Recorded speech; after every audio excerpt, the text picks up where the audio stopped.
is up, ladies and gentlemen?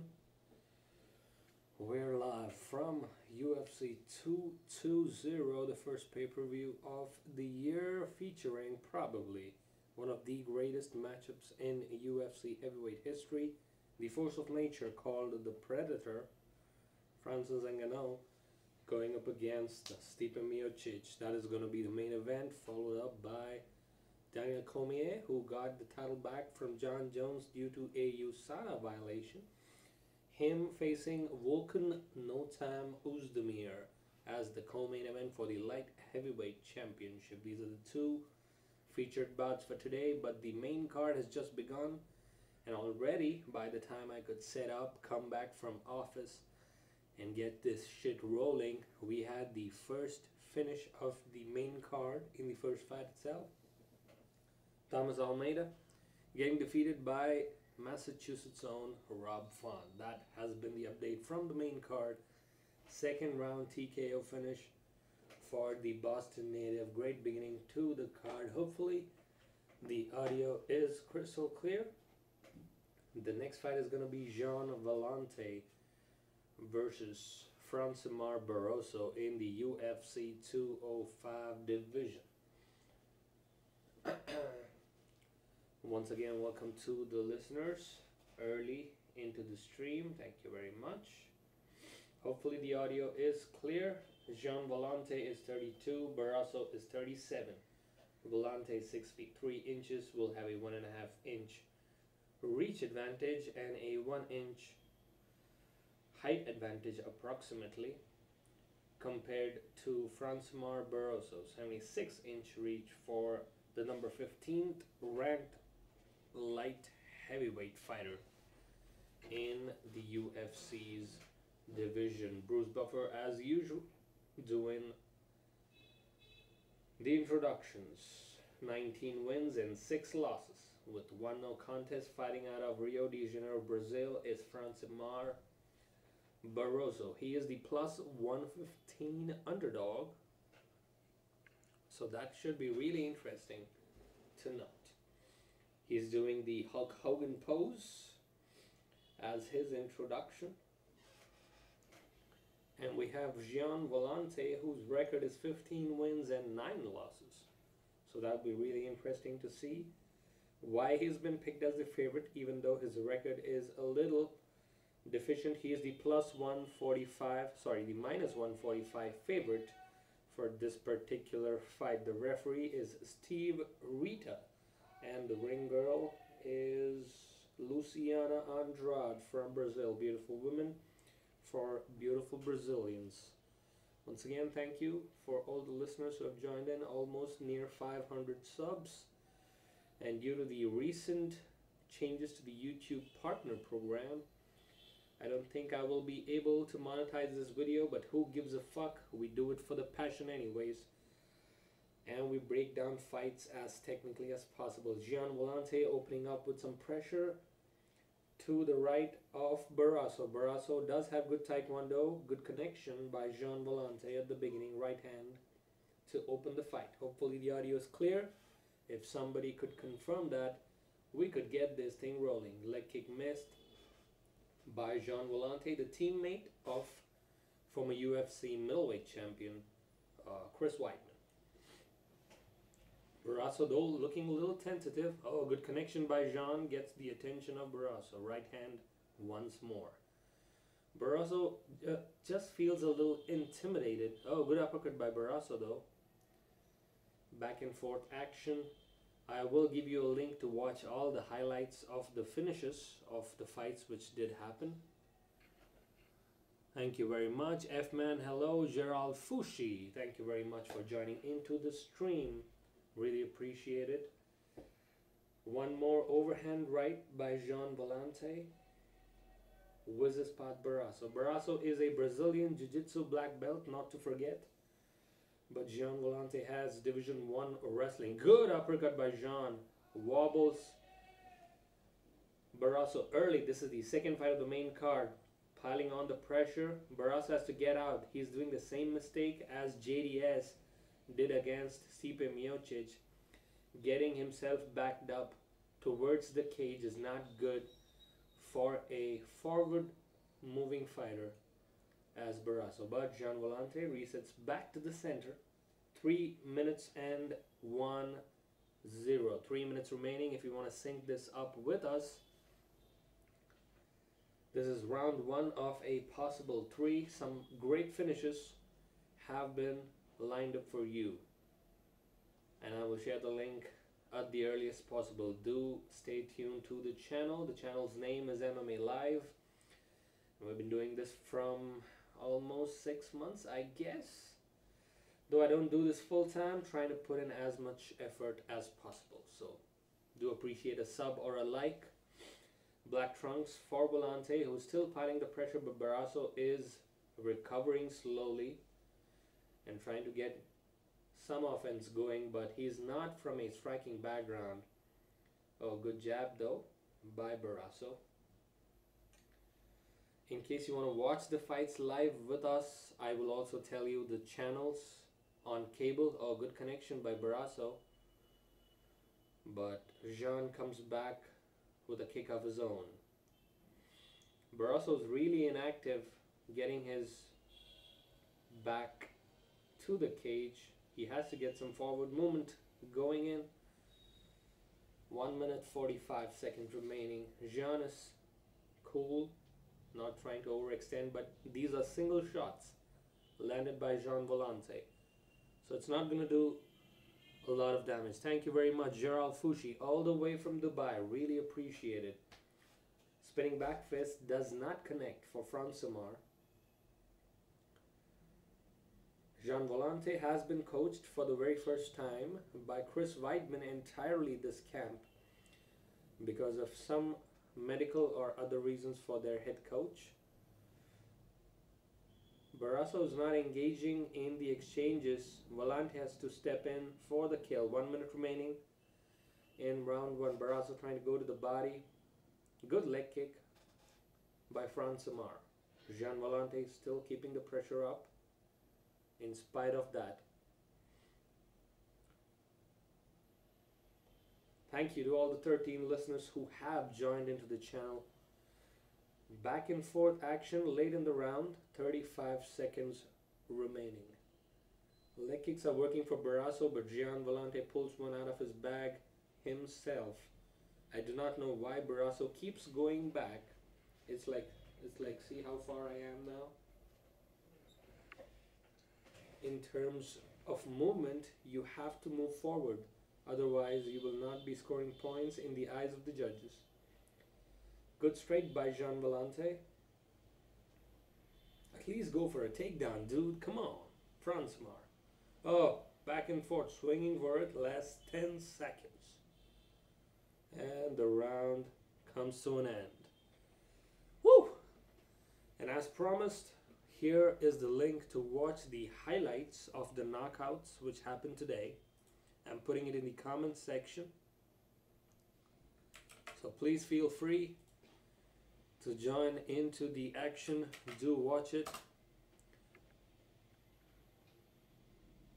And that link will give you all the highlights. Especially do check out the knockout of Abdul Razak Al Hassan against Sabah Homasi, the rematch of a controversial fight which ended in Al Hassan winning by TKO the first time, but Sabah Homasi kind of protested to it, and then they remade the fight this time for the prelims of UFC 220, and boy did the same thing happen.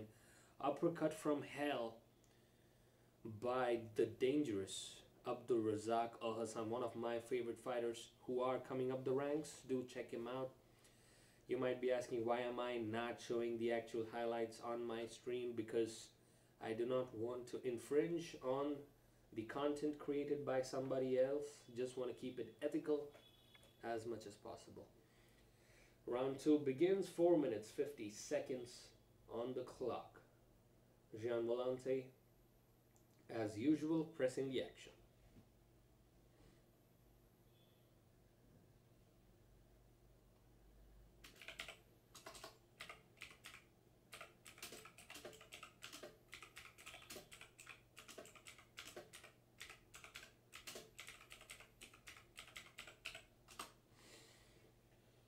And before we go any further, Jamsid Ismailov, I do not understand that language.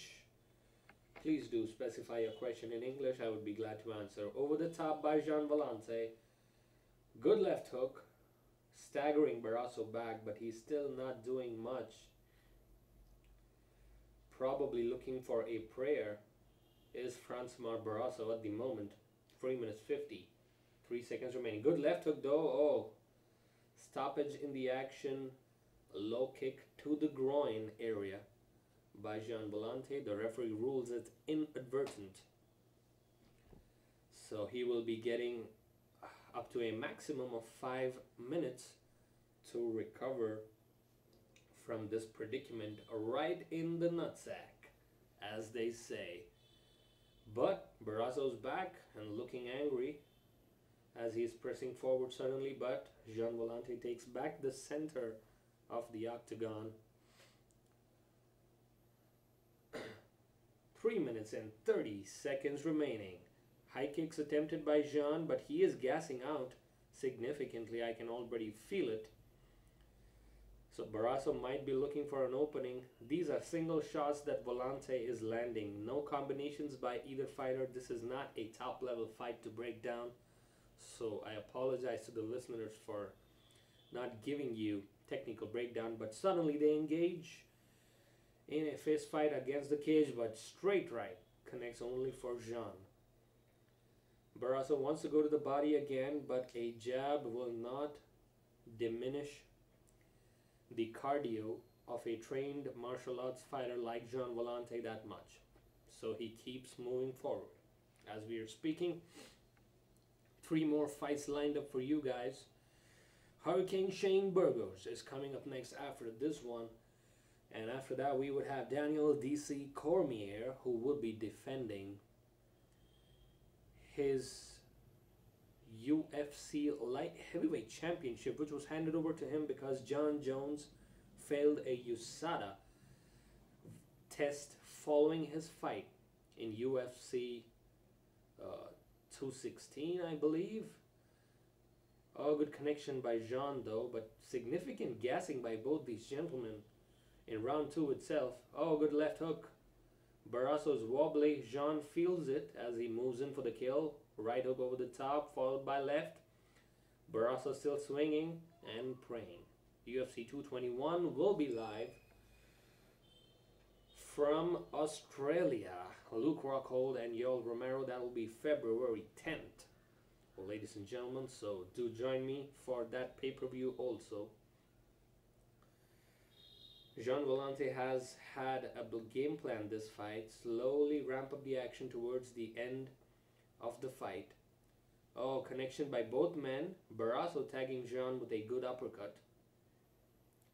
But this 1-2 kind of a style might not work all the time. Change of stance by Barroso, who's still in this fight. And he's making Gian Villante miss a lot in this round. Following up with a beautiful leg kick. Weidman in the corner of Gian Villante giving advice, acting as the head coach, interestingly, for Gian Villante. I would also be sharing a link to subscribe to my channel at the end of the podcast. So if you do have missed subscribing yet, do hit that sub button. It would help small content creators like us to continue doing what we do, and we would promise you that we would definitely work on improving the quality of the content as and when we find more time to do this full time. We are transitioning into this, so we can't quit our regular jobs, but still trying to, connect with the community. 20 seconds remaining on the fight. Round 2, Barroso getting aggressive late in the round. Gian Villante gassed out significantly. He's throwing punches from really far away. Barroso switching stances once in a while. This has become a slow and meandering kind of a fight. But Gian Villante, according to me, is having the advantage, I think, in the eyes of the judges. So I would feel that he is 2-0 up in the scorecards, just because of the pressure, because of the overall control he had throughout the 2 rounds. So that's my predictions. But what I want is your predictions for the co-main and the main event. Do you think no time Oezdemir, who keeps saying, you know, I don't have time, and he finishes these fights by KO, do you think he has a chance against DC? And what do you feel about Francis Ngannou? Does he have enough firepower to go against the immigrant mentality of Stipe Miocic? That is going to be really interesting. Man, no sleep at all from yesterday night. This is Sunday morning early in my country. So apologies for my fucked up look. Did not do my hair also. Just came back from a night shift. The beautiful Ariane Celeste doing the ring work, along with Luciana, Brittany Palmer, and Vanessa Hansen, the ring girls for today's card. Gian Villante is gassed out for today. So round 3. Starting up, Barroso is behind the cards, according to me. 2 rounds in favor of Gian Villante, who is throwing that one and over the top. That's all he's been throwing this entire fight, mixed with a couple of kicks to the body and leg. That's all Gian Villante has been doing, but it's been working successfully. So it is what it is, as they say. Oezdemir just got an official confirmation yesterday during the weigh-ins. Right before it, Gian Villante pouring it on to the body and head, rights and lefts from all angles. Barroso not doing a lot, unfortunately. Do check the link which I posted in the comment section for highlights of all the fights which happened in the prelims. So in case you want to watch the knockout of Abdul Razak Al Hassan against Sabah Humasi, beautiful uppercut though, you should have watched it live, it was amazing. And that is available in the comment section. DC will get in close and get fight to the ground. That is what Gerald DC always wants to do. But what I don't understand is nobody gives DC the credit for outstriking every single opponent of his till today, except John Jones. John Jones is on another league, but DC has pretty much outstruck everybody in his light heavyweight career and even in his heavyweight career. So nobody gives him props for his striking yet, which is surprising. Barroso though, staying patient as we talk. Getting tagged by Gian throughout this fight. 3 rounds. Gian Villante says, you know what, let's go. But Barroso looking for the one-hitter quitter. Most probably trying for an uppercut like Francis Ngannou, not connecting. Gian Villante staying patient with his cardio because he is gassing out a little bit. Good leg kick by Barroso. But not enough damage, unfortunately, from both the fighters. So this one is probably going to go to the judges as we speak. 2 minutes 35 seconds remaining in the fight. Round 3 out of a possible 3. This is Gian Villante's fight to lose from here. 2 minutes and 25 seconds. Good left hook by Gian. Both these fighters going in for singular strikes. No combinations from these light heavyweight fighters. But I do expect Volkan Oezdemir to throw some kind of offense towards DC. Can we expect a surprise? I actually think we can. I don't know how many of you are voting for Volkan Oezdemir to finish the show, but I definitely am, because I feel DC's chin has been tested quite significantly by John Jones in recent times. That is correct though, but that's what mixed martial arts is, right? You can kick to the elbows and knees. You can decapitate them. You can reduce the mobility by using the kicks. That's what MMA is all about, especially for Jones, who is a proficient kickboxer, who uses his range to close in and get the things done according to his range. That is what he did to DC, unfortunately. He had a tainted supplement example once more. I don't know whether to believe that or not. John Jones keeps saying he takes these dick pills from gas stations. I don't know whether to believe that guy, to be honest. But he did pass a lie detector test taken independently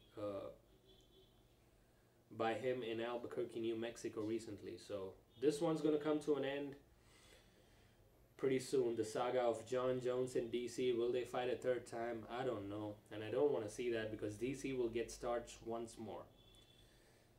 Do I think Jon Jones is a little reckless? Yes, I do. Do I also think he's the greatest MMA fighter of all time? As of now, yes. Irrespective of what he does, what his practices are outside the octagon, you have to give him credit where credit is due. He has finished every single person by demolition and domination, except Alexander Gustafsson. And according to him, he did do coke the week before that, so, you know, he's a little reckless. Gian Villante. Closing the fight in style, most probably winning this by 29-28 according to me. In the judges' scorecard. If DC goes down, it'll be because of his head trauma and the weight cut. Yes, that is precise. Gerald Fouché. That's what I meant. Because Volkan Oezdemir has got some scary power. Don't underestimate that guy.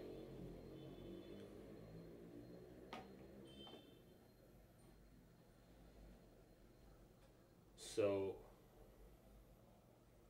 don't know. He has been finishing all of his opponents. The one which impressed me the most was the fight against Misha Serkinov.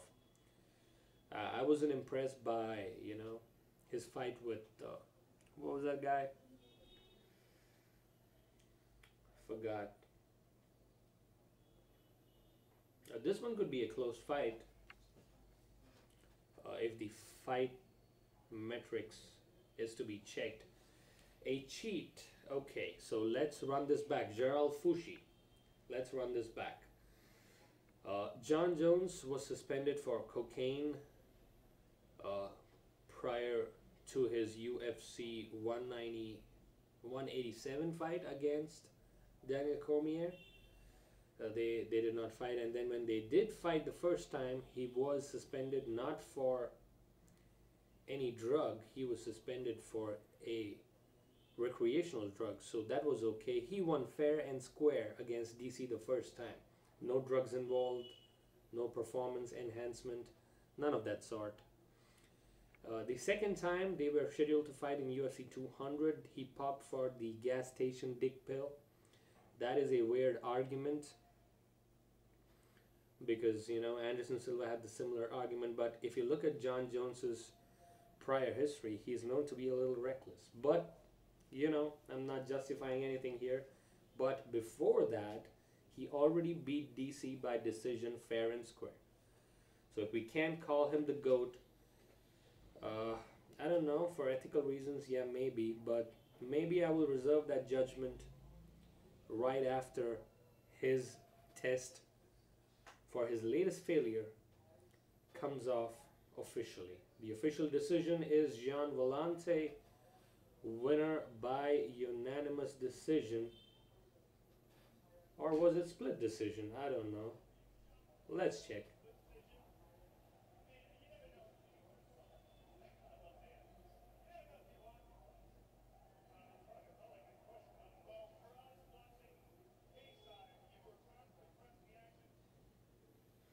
So the winner by split decision is Gian Villante. I don't know why this was a split decision. If you ask me personally, there was nothing split about it.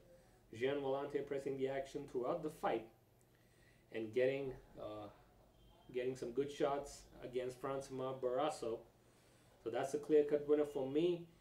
Just in case you haven't checked the undercard, the UFC prelims for 220, I've given you a link just about now in the comment section. Do check it out. These feature the knockouts and the highlights for all the fights which happen in the UFC prelims. It's from a website called MMA Mania, nice website, and I don't want to showcase their content on my channel, just trying to be a little ethical around here. So do check their channel out. They do live play-by-play in a written format. So in case you don't want to listen to somebody and you would rather read something happening about the fight, you can go to their channel, and they do have a live update featuring all the highlights with some video content for your perusal. In case you're interested in gaming though, the GOAT has to be Fedor or Anderson, Free Anderson. Yes, that's a good argument too. Fedor is a difficult case if you look at the current crop of fighters who are fighting. Because the GOAT, okay, they just showed the GOAT. If you don't like Jon Jones, you have to like him. Demetrius Mighty Mouse Johnson. How can you sleep on this guy? Come on. Just because he's trying to get paid for the TJ Dillashaw fight does not mean that he is not considered in that particular conversation of the GOAT. Calvin Kattar is going to be fighting next against Hurricane Shane Burgos, and we will be all set for the main and co-main events right after that. So don't go nowhere, keep it locked into this. But if it's Free Anderson, he has also popped for the same reasons, Gerald Fouché. If you are going to say that a cheat should not be the GOAT, I can understand, respect that opinion. But Anderson Silva has also popped for a similar drug 2 times. He's currently suspended for a second test failure. Very similar to Jones, right? So I don't know where you're coming from in that regard in terms of Anderson. But do I believe that both Anderson and Jon Jones did not do it intentionally? Yes, I do.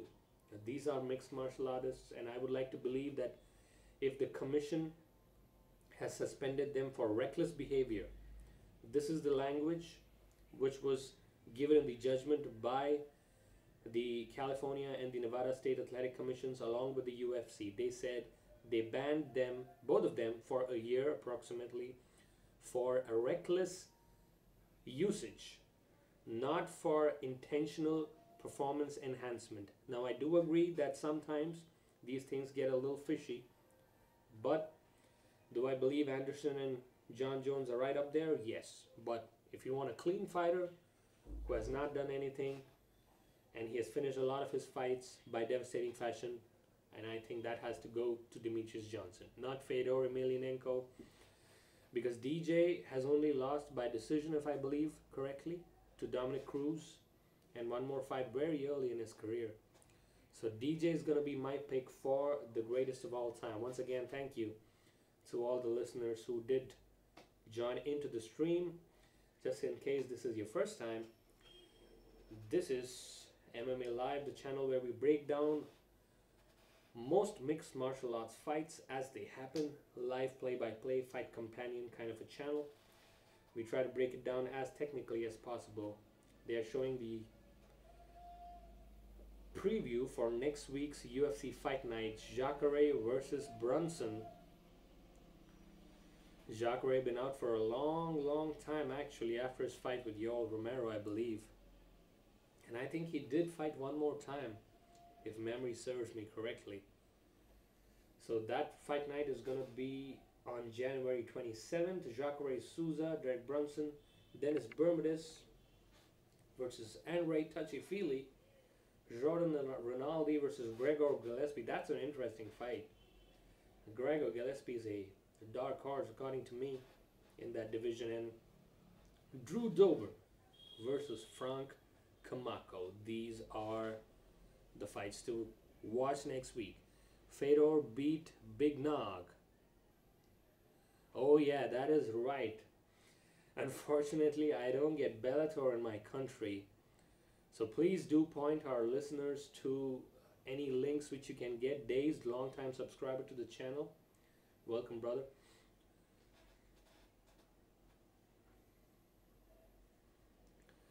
So hopefully the fight should be going according to me in Rory's favor.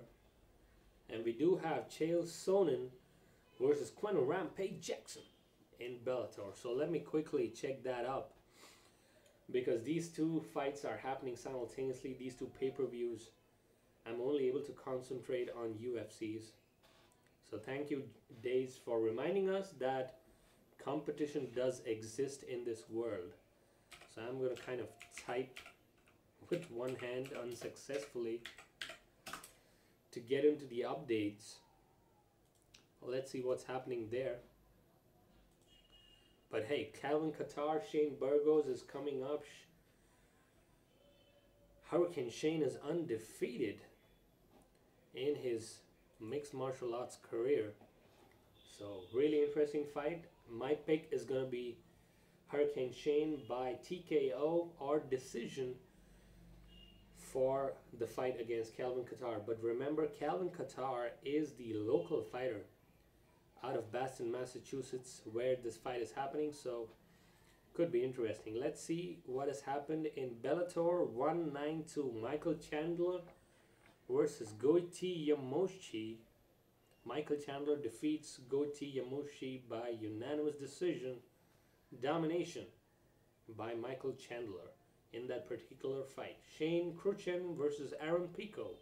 Aaron Pico used to fight for the UFC too, and he defeats Cruchen via knockout. Beautiful knockout early in round 1. Then we had Henry Corrales versus Georgi Karkanyan. That fight won the distance with Henry Corrales winning by unanimous decision. Gracie drops pro debut, and Davis stays perfect is the heading. Conry Gracie. This is not Cron Gracie, by the way. Conry Gracie, who's the son of UFC Hall of Famer Royce Gracie, gets defeated by Devin Brock via unanimous decision in Bellator. So the fights which are happening right now, Douglas Lima versus Rory McDonald, Quinton Jackson versus Chael Sonnen is still up. So I will keep you guys updated on that as we speak. MVP versus Rory, yeah, that's an interesting fight to make. No problems there. But are they going to make that fight? I don't know. If Rory wins today, I think they will be making that fight, because this fight is going to be for the Bellator Welterweight Championship. Interesting to note that Rory McDonald yesterday, or day before yesterday, confirmed that he is open to fight the heavyweights in the Heavyweight Grand Prix in case somebody drops off. That is how confident Rory McDonald is in his skills. So that should be really interesting to see if Rory ends up fighting for the heavyweight. He would become the first ever 2-division champion. If he wins the Heavyweight Grand Prix, that would be excellent. Excellent fights to watch with Rory McDonald going up against Roy Nelson. My goodness, I can't stop laughing just thinking about it. Meanwhile, Calvin Kattar is entering the octagon in UFC's side of things. UFC 220, going live from Boston's TD Garden Arena. Once again, Days, thank you for reminding us that Bellator is also live today. I totally forgot about it. Just rushed in back from work and started the podcast. So once again, thank you. Isn't MVP fighting boxing though? I did remember seeing him boxing somebody, some kind of a highlight. So I don't know. Oh, MVP scheduled to fight Paul Daly in May. Oh, you're rooting for Paul Daly. Semtex. Interesting. Calvin Kattar is on a 9-fight win streak with 6 first-round finishes. So do not sleep on this guy as they are making their way to the octagon. MVP did make his pro boxing debut, if memory serves me correctly. Yeah, I did remember seeing that live. I don't know for what reason, but they did show that in my country for some reason. So I don't know. I like MVP. He has a weird style, good stand-up, great Muay Thai. Paul Daly can knock you out too, man. That's a tough fight to predict. I don't know. I don't want to root for nobody. But if I go by the boxing match, looking at the stand-up potential that MVP has, probably leaning towards Venom Page for that one. Let's get the official introductions for the third fight of the main card. Shane Burgos. Hurricane Shane has a 3.5-inch reach advantage In the featherweight division, he's 26. Calvin Kattar is 29. Both of them weighed in at 146 pounds. Shane Burgos is one of the few fighters who has a longer reach in the lighter weight class than Conor McGregor himself. So he has one of the longest reach in the featherweight division, 76.5 inches. He is undefeated, 10-0 is Shane Burgos, and he is the -205 favorite. And he looks to stand and bang in most of his fights. He does have good wrestling pedigree though. The crowd just went berserk for Calvin Kattar. But he is the underdog, plus 180. But he has a good MMA record of 17 wins and 2 losses. My goodness. Is this one gonna be crazy? These are the featherweights, so don't blink. They will give you an entertaining fight. The referee for this one is Dan Mergliata. The ring girl is one of my favorites, Brittany Palmer. The fighters are ready. Dark blue trunks for Kattar and black trunks for Hurricane Shane. Sync your clocks up to 4 minutes and 50 seconds. Shane taking the center, opening up with some jabs, is Hurricane Shane. Calvin Kattar, traditional Thai boxing stance. Shane Burgos a little bit more open, hands are a little low for Hurricane Shane, but he does possess excellent head movement and good power in both of his hands. As we speak, Calvin Kattar catches Shane with a good jab. Once again, thank you to all the listeners who are tuning into the stream today. Probably the greatest heavyweight matchup in terms of explosive power in a really long time. I don't remember the last time we saw this kind of power in a main event of a UFC card. Stipe Miocic, Francis Ngannou. Please do fill the comment section up with your predictions for that. A lot of people leaning towards the Predator, but hey, don't sleep on the immigrant mentality of Stipe Miocic. That is going to be a really interesting fight to see. Right after this one, my goodness, right hand by Calvin Kattar. Shane Burgos took it gamely. He is undefeated, so he can be prone to being a little reckless, but I'm rooting for Hurricane Shane for this fight. Francis Ngannou's power is craziness, man. 129,000 on that particular machine, which recorded the human punch. But I don't know how many fighters have punched that machine. As of now, I would like to think that Francis Ngannou is the hardest puncher on the planet. Maybe not in terms of boxing, but in MMA, yes, definitely. F-Man says yes, he agrees. So Stipe Miocic, man, I just have a feeling, man, Stipe can get this done. I don't know about you people, but Stipe can get this done. Meanwhile, Shane Burgos exchanging some leg kicks with Calvin Kattar. Calvin Kattar has got good movement in this fight, but he is getting backed up a little by Sugar Shane. Sorry, not Sugar Shane, Hurricane Shane. In the first pay-per-view of the year, the main card, good jab by both fighters. I don't think this one's going to go the decision. Looking at the output that these fighters are throwing, Calvin slowly resetting to the center. Good uppercut by Calvin, but overextension on the right straight. Shane Burgos actually eating up a lot of punches early in round 1. Gotta be careful. I know his chin is good, but you can't keep taking punches from a strong puncher like Calvin Kattar. Shane still putting some pressure on the outside. Good one too by Calvin. Very similar to the way the Blessed Era fighter, that is Max Holloway, throws it straight down the pipe. Really precise. 1 minute and 20 seconds in case you want to sync this up with you. Stipe. Yeah, that is perfectly put together by F-Man. Sometimes the better fighter just doesn't win, right? And now if Volkan Oezdemir knocks out DC, I can definitely say that. But hey, Francis Ngannou has grown leaps and bounds. Burgos coming back into the round slowly but surely with some uppercuts. Oh, strong right by Calvin. Strong right hand. Burgos closing in the distance.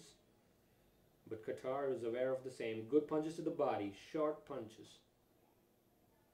But man, Shane Burgos is confident with his head movement. His hands are really low. Oh, good punch to the body by Calvin. Nice one. Digging in. 20 seconds remaining in the fight. Oh, beautiful uppercut by Shane Burgos at the end of the round. But Calvin is still in there. Wobbled there a little bit. Oh, beautiful left hook by Calvin. This is a difficult round to score. My goodness, these guys are bringing it in. Featherweights. I guess this is why they put this fight right before DC versus Volkan. Good round. Solid round by both the fighters. My goodness. These people can punch. And thankfully, both of these fighters don't look gassed.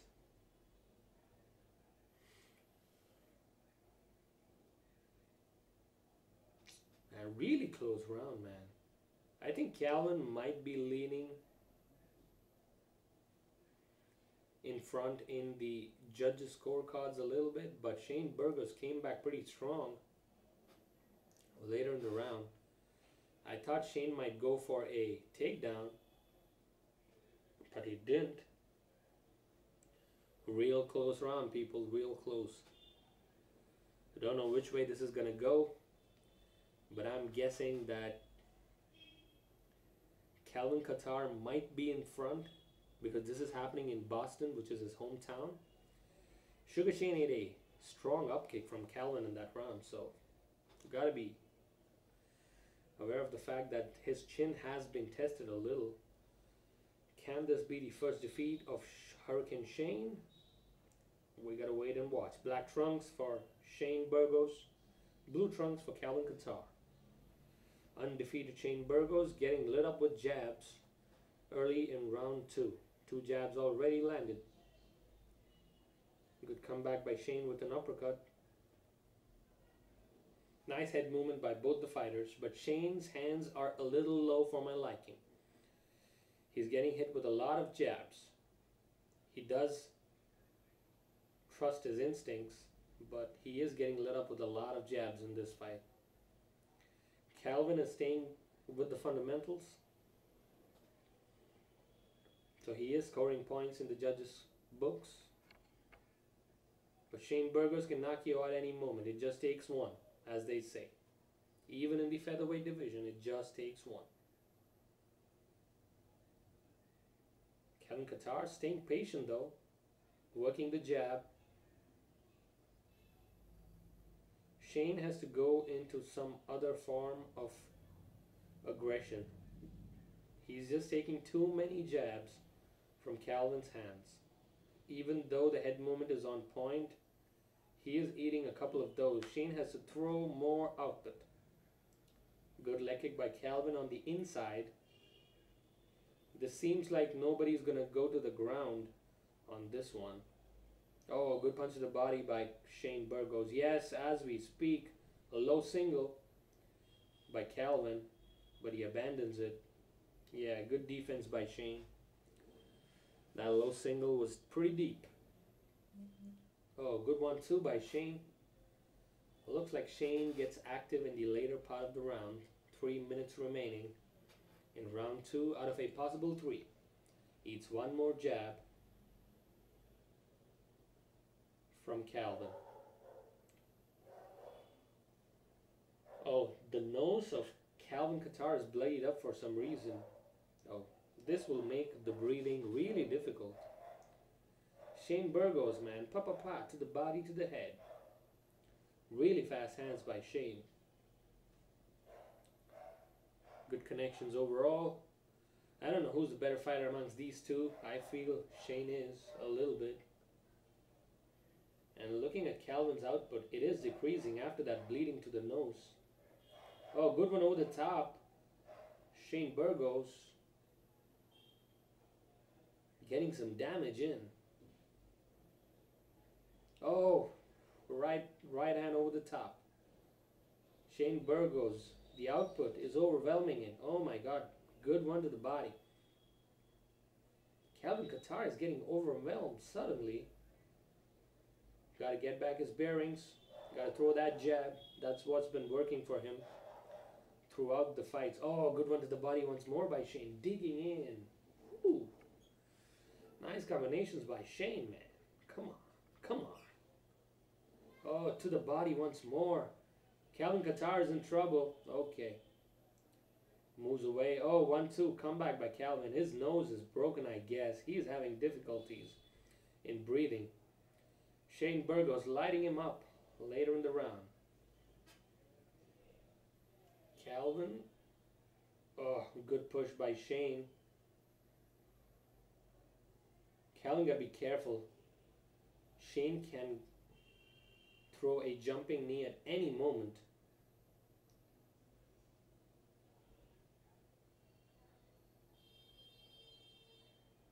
Really close fight though, man. Really close. I gotta give it 1-1 here to both the fighters. 1 round each. Shane is slowly getting into the rhythm. Good leg kick. Oh, Calvin just swung and missed. Ooh, good leg kick once more by Shane. Close fight, guys. Dazed, if you're keeping tabs on Rory McDonald versus Diego Lima, please let us know if you're listening to anything on that. Let me check. Michael Chandler just beat some guy by unanimous decision. Yeah, McDonald's won the first 2 rounds according to MMA Mania. So Rory McDonald is winning his fight against Douglas Lima by decision as of now. And as we speak, round 2 comes to an end. I have to give that round to Shane, man. A lot of output by Hurricane Shane. But he has to close the show. I don't know why they're showing the jabs hit by Calvin, though. This would just sway the judges a little bit. The body work of Shane has been really good in the second round. Close fight to call, guys. Really close fight. And I'm liking the action where it's going.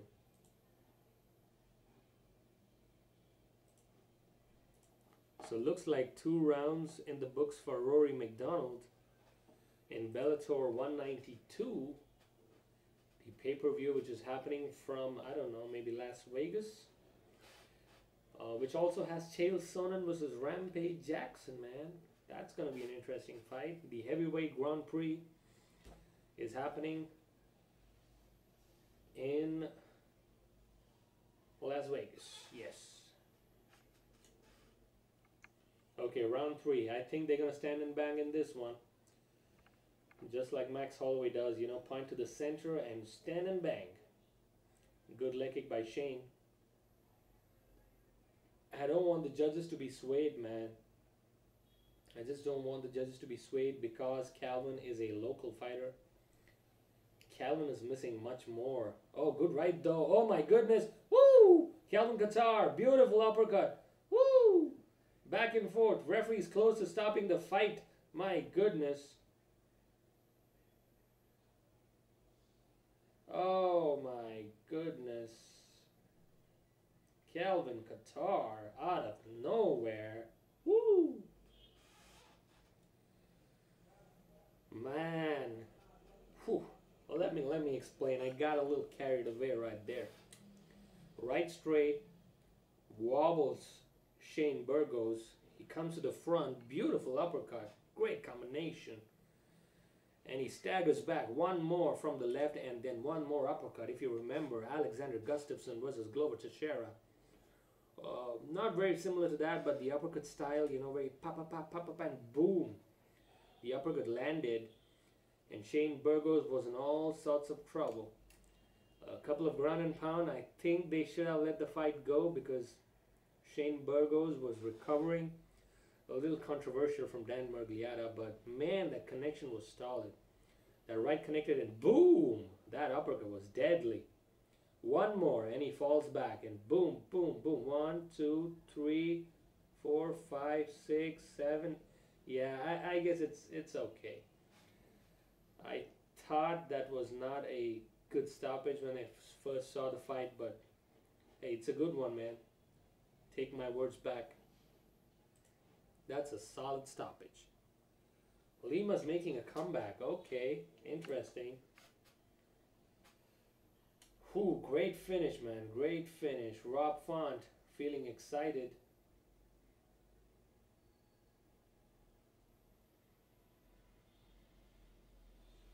As the coach, the boxing coach for Francis Ngannou, stands there watching the fights.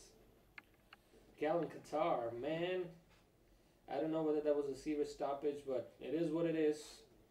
He takes the O away from Hurricane Shane. The first defeat in the mixed martial arts career for Hurricane Shane Burgos. But man, that was a close fight till then. That was a close fight. Props to Calvin Kattar, man. He should probably face a ranked opponent next. Top 15, top 20. Good win for Kattar. He improves to 18-2 in his mixed martial arts career. Dan Miragliotta, I guess he did a fair job. He did give him time to recover, so hey, it is what it is, as they say. But beautiful uppercut, man. 2 uppercuts by Calvin Kattar. Solid ones. Not as good as the one which Abdul Razak Al Hassan landed on Sabah Homasi. So in case you want to watch that, go to the link which I just posted in the comment section and watch that KO, man. Brutal knockout by Abdul Razak Al Hassan in the prelims. According to me, knockout of the night, man. Seriously, what the hell was that? Crazy KO by Al Hassan. By Al Hassan. Oh, that's another one. I like the. Oh, that's it. That's it. Is the definitive end that Abdul Razak Al Hassan was looking for. Homasi out cold. That's as definitive as it. I'm watching that right now. Very similar to the way Ngannou knocked out Alistair Overeem. But man, this was like boom right there. Ngannou's was cleaner. The snap off the back of the head was cleaner, but man, this was as devastating as they get. So do check that link out in the description, in the comment section. Sorry. And do watch the highlights. MMA Mania do a really good job of breaking down fights also. So in case you want to read what happens to the fights, you can read their page. But in case you want to listen to how the fights are going in as technical a manner as possible, you gotta get to this channel. No drinking, no monetization shit, no fancy anthems playing in the background. This is just good old-fashioned Fight Companion podcast.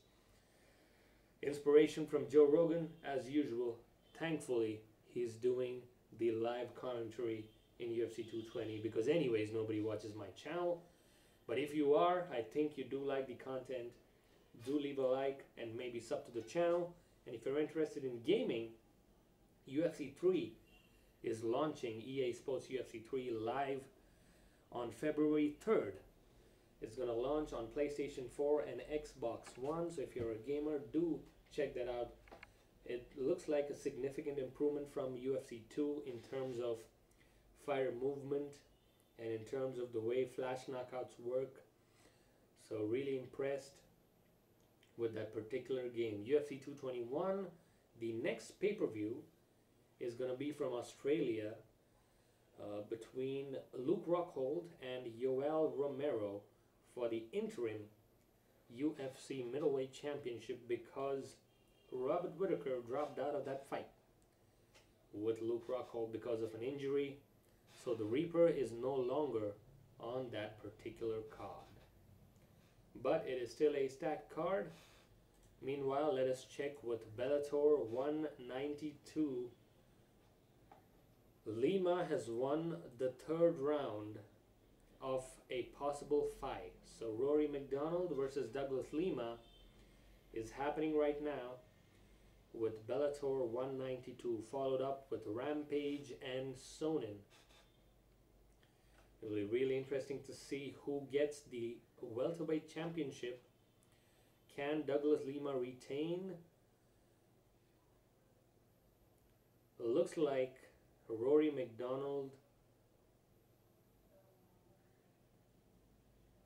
is slowly getting defeated by Douglas Lima. Actually, if I look at the stats, not much going on in the fight in the ground actually, but Lima has actually taken down Rory McDonald. And I know why that would have happened. Let me guess. Is Rory bleeding from the nose? If that is happening, Rory will lose the fight. Yes, because that's what Robbie Lawler did it to him.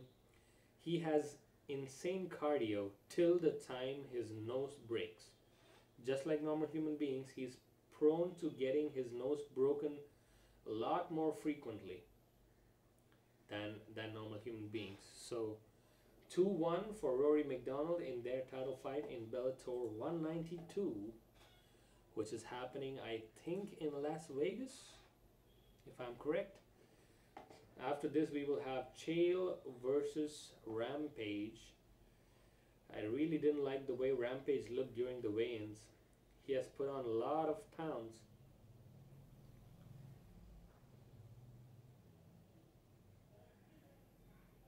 Eve Edwards, the fighter who moved from UFC to Bellator. Apparently they had an altercation recently, so let me update you guys about that till we get the co-main event. My goodness, it's gonna be crazy. DC versus No Time Oezdemir. That's the fight coming up next, but let me tell you what happened here. Douglas Lima, who's fighting Rory McDonald. Bellator is a cornerstone of our network and a franchise that Viacom is proud to have in its portfolio. And what better place to hold the first Bellator on Paramount press conference than here at the legendary Paramount lot. It's on this lot that the term movie star was coined over 100 years ago, and we've got some pretty big stars of our own sitting here at the dais. These fighters here will fight on the Paramount Network Saturday night, January 20th at 9 p.m., taking place at the LA Forum. And what makes this event also special is that there will be 2 main events: Rory McDonald versus the champ Douglas Lima, followed by the premiere of Bellator's Heavyweight Grand Prix, Chael versus Rampage. The new Heavyweight Grand Prix that will crown a heavyweight champion is a huge initiative for the Paramount Network, Bellator, and Viacom. We view this as a year-long series, a special series, a storyline that fans can follow from event to event. As you'll see on Saturday's broadcast and in the arena, we will creatively differentiate the main event card and the Grand Prix in many different ways. We want this creative differentiation to make the Heavyweight Grand Prix feel like a separate and unique event to the audience, and that's why it ends the night. And moving forward, all of the Bellator tentpoles in 2018 will end with a Bellator Grand Prix event. Could please for Scott, I wanted to ask, a lot's been made of the construction of this card. What's the main event? What's the co-main event? Now I think the terminology is it's a double main event. So I guess can you talk about kind of how you came to the conclusion that that's the way the card should be laid out? And it sounds like from the statement made, every card the rest of the year, this Heavyweight Grand Prix will be the final fight of the night, but we don't want to call it necessarily the main event of the night. Is that right? I mean, look, both these fights deserve to be the main event. So this is a double main event. And, John had already spoken to it earlier. And I think that if you'd like to, to get it explained a little bit in more detail, we can sit down and talk after the press conference. Sure. And do you have any teasers? It sounds like you said you're going to differentiate a little bit how it's going to look, how it's going to feel. Do either one of you have any teasers of what we can expect to see? Well, I think it's going to make a lot more sense to you on Saturday when if you're watching the broadcast, you're in the arena, and we hope that you are all in the arena because it's going to be an incredible night. It's going to be a packed house. But it'll make sense to you because what we're doing is we're really creating another, it's like a show in a show within a show. It's an event within the event. And we're really creatively differentiating these two things in a big, big way. You'll see it on Saturday. I won't give you all the surprises, but I know that it'll be a great time and it'll be a very entertaining night. And then just for John, what was the time frame about the decision to flip-flop the main event and make the heavyweight tournament the main event for across the year? When did that all kind of go down and get decided? It's very soon. We started thinking about, obviously the Grand Prix has been in the works for a long time, but creatively how we lay out the show, which is what this is about, was just, I think it was a week ago. So this is yes, it was quick. It was recent, very recent. So things happen fast, for sure. What's the justification for having a, sorry, some of you guys don't know who's talking. What's the justification for having a middleweight fight a light heavyweight in a heavyweight tournament be the main event above the, probably the best welterweight title fight in the sport? Yeah, I think we've already addressed that. If you'd like to talk about that after, we're more than happy to sit down. But I think we've already addressed that. And listen, we're moving on. And the announcement was made. We made the decision to move forward, and the network did. So, to me, if you have another question other than that, we'll gladly talk about the fighters. You have all these great athletes up here. They've already discussed how they feel about it, and we all talked about this in length. So, to me, it's either the next question or we'll talk about something else. Whose decision was it? We can talk about something else later. Thank you. I mean, we've already talked about this. It's. You did. In terms of what he put into his body, they have discovered that it is turnable, which Russians and other fighters have used way back in the Olympic days. In the 1960s, if you want it mine. we're going to see how this works. It was mine. In case you're Turn the mic on. When I called up Coker and John and I engineered this entire thing, okay, I did tell them if Dougals and Roro want to stick around in the back, I'll happily fight them in the locker room if it makes them feel more appreciated. But as things stand, they're going to clear my office so I can go to work. Thank you. Put the fight on the screen. Tanner Nunnally, hopefully I'm pronouncing your name correctly. In YouTube, unfortunately, cannot be putting fights up on the screen. I know some channels do that, I agree. There is a channel called MMA Fight Watch, or I think MMA Watch, or something like that. Those guys do put the fights on, but they keep creating problems for the channel. I did try doing it, I think 4 to 5 pay-per-views before this. I think it was UFC 217, I guess. But then I got a copyright strike, so I had to remove the video immediately. And I got a strike from the UFC, so I really want to show you guys the fights.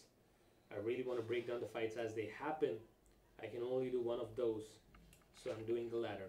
So I'm breaking down the fights as they happen. Next week, we have Jacare Souza going up against Derek Brunson in UFC Fight Night. I think that's happening from Brazil.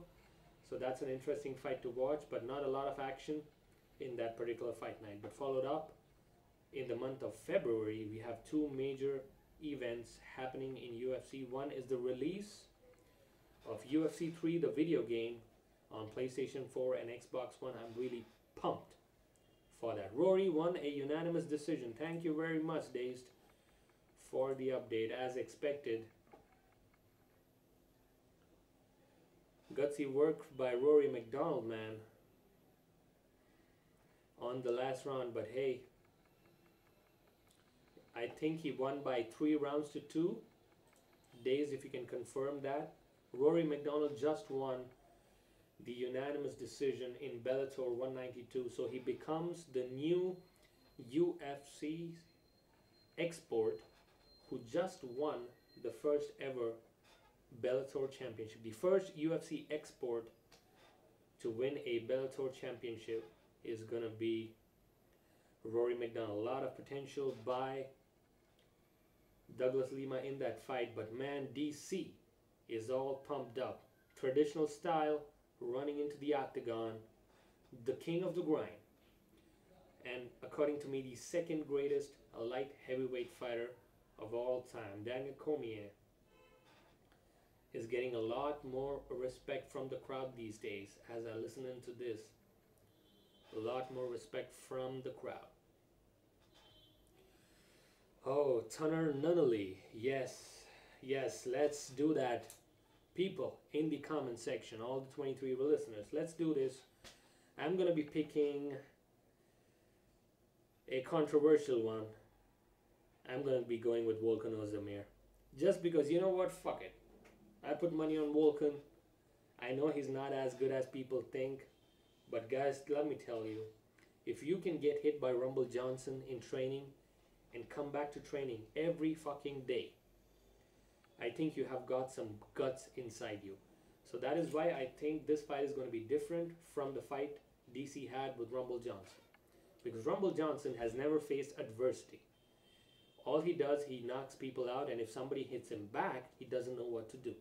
That's what's happened throughout his mixed martial arts career. DC, though, is on a fight unbeaten streak. What?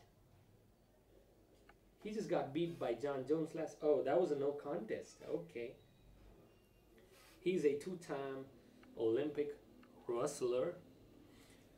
Okay, I'm going with Voltron too. F-Man says Voltron. I'm saying Volkan Oezdemir for the upset. Only because... Okay, hear me out. Only because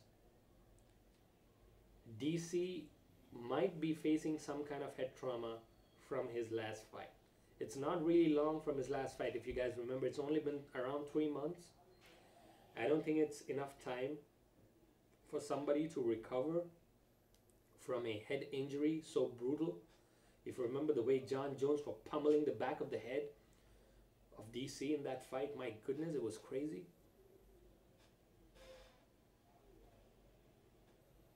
DC via sub in the third. Yes. That is the most probable conclusion.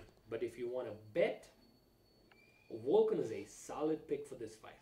Because number one, I think he's only lost one fight in his entire MMA career. Volkan Oezdemir. So, hey, you know,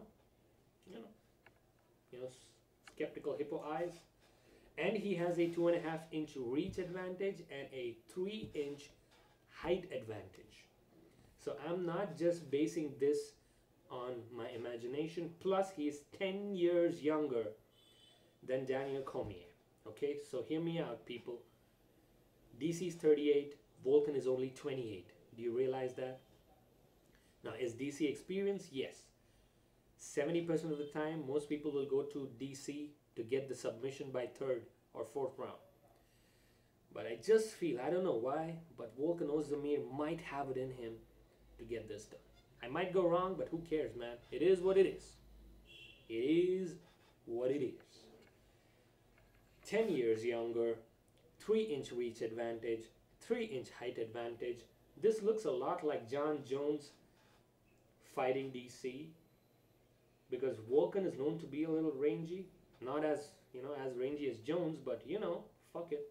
15 wins and 1 loss only. Told you the guys correctly. And you know what is his betting odds?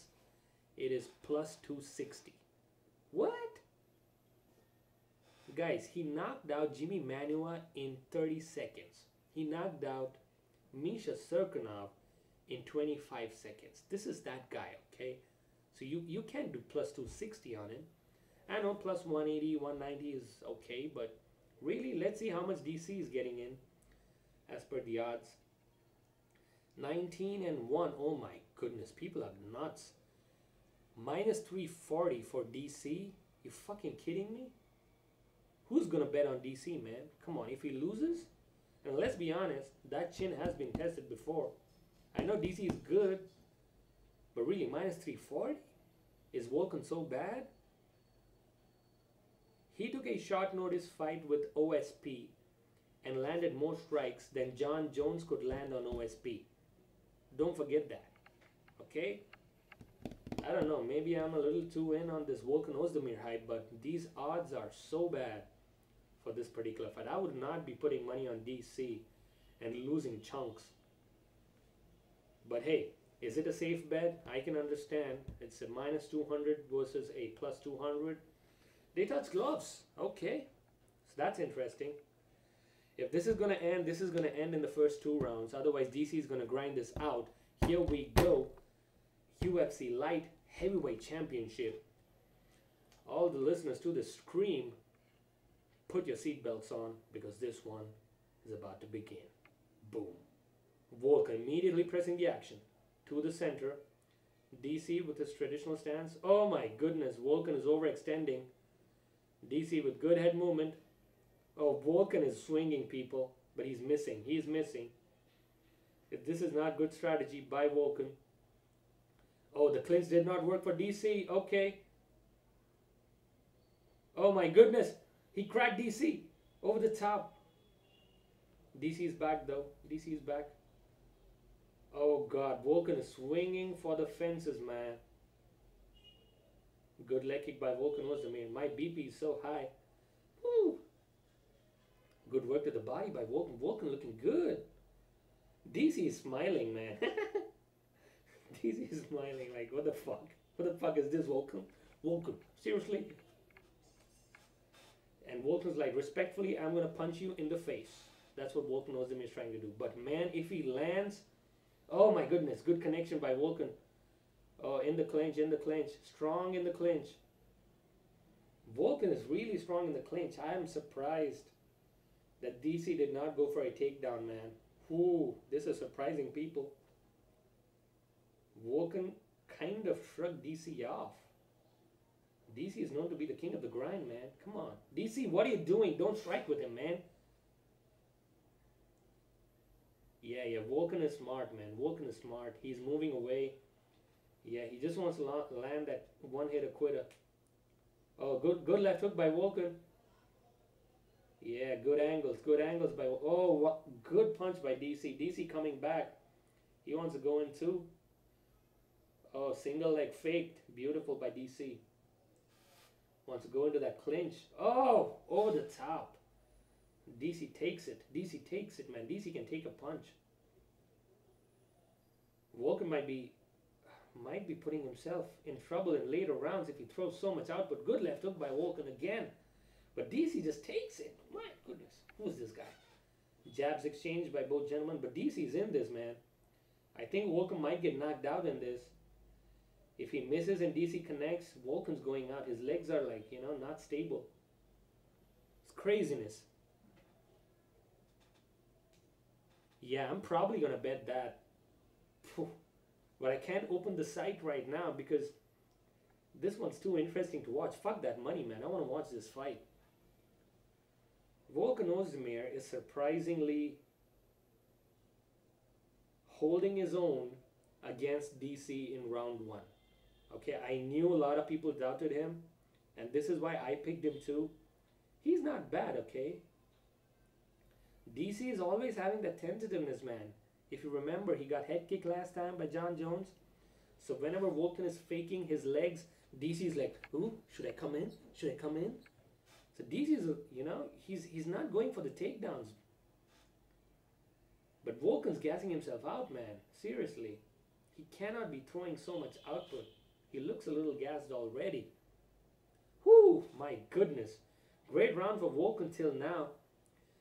All you doubters out there who said Volkan can't do shit, he can hang in there with DC, man. I'm going to give this round to Volkan unless DC can take him down. Good jab to the body by Volkan. Whoa. Oh, strong connection by DC. Volkan staggers. DC feeling it. DC can punch. Don't forget, DC can knock you out. Oh my goodness, Volkan's in trouble. Volkan took one left hook. Volkan's in trouble. Oh my goodness, DC's throwing it, man. Oh, great fight. Oh, connection by Volkan Oezdemir. Oh my goodness. Fuck this shit. Volkan Oezdemir has power in his hands. Oh, right to the top.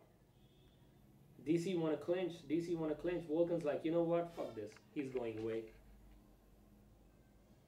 DC can punch too, man. Volkan got to keep his hands up. A good one over the top. Volkan Oezdemir. Good kick to the body. Oh, beautiful level change by DC. Can he take him down? Can he?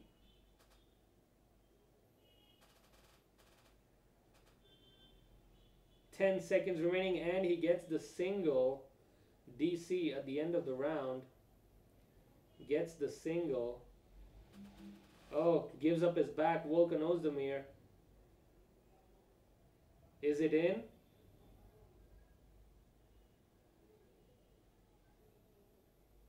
Oh no. What a round, people. What a round. Whew. I don't know whether I screamed too much. YouTube might cut this too, you know. YouTube's getting fucked up these days, I'm telling you. But hey, Volkan was in trouble later in the round. He's gassing out. But hey, he had a good round. I'm going to give that round to Volkan, actually. But he's gassing out, though. He does not have the output to maintain this in 3 rounds. He has to calm down. He has to calm down. He landed a lot of good output in the first half of the round, man. Come on. Whew. And if you like that play-by-play, do leave a sub and like the channel. We do this for every UFC pay-per-view. But great connection by DC later half. DC can punch, I just remembered. And I don't know whether they should give too much attention to the way DC ended the round, but you know, Volkan made a critical error.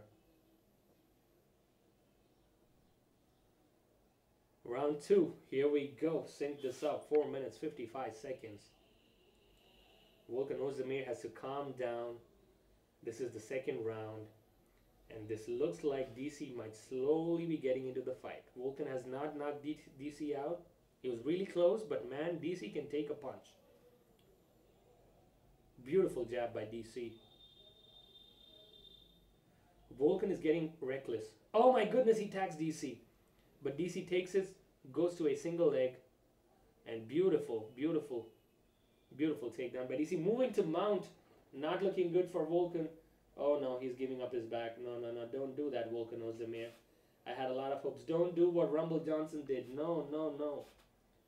DC, man, the king of the grind. That's why they call him. The king of the top mount, upper half. Okay, half guard recovered by Volkan. Oh, now the smother game begins. The smothering has begun. DC is a beast. The fight is so good, man. The fight is so fucking good. DC wants to go for a Kimura. Volkan does not have any energy left. Oh my god, DC is going to grind him out. Yes, this is not looking good for Volkan. Crucifix. Volkan has to get out of the crucifix. Referee might stop this fight. Volkan, get out of the crucifix, bro. Come on. Oh god, DC, you grinding motherfucker. Oh my god. I don't know how Jon Jones beats DC every time. My goodness, this pace is relentless. He's just punching him like it's a toy. It's like, Volkan Oezdemir, this is an amateur move. Get out of the bloody crucifix, man. Come on. Get your hands out. Oh, they stopped the fight.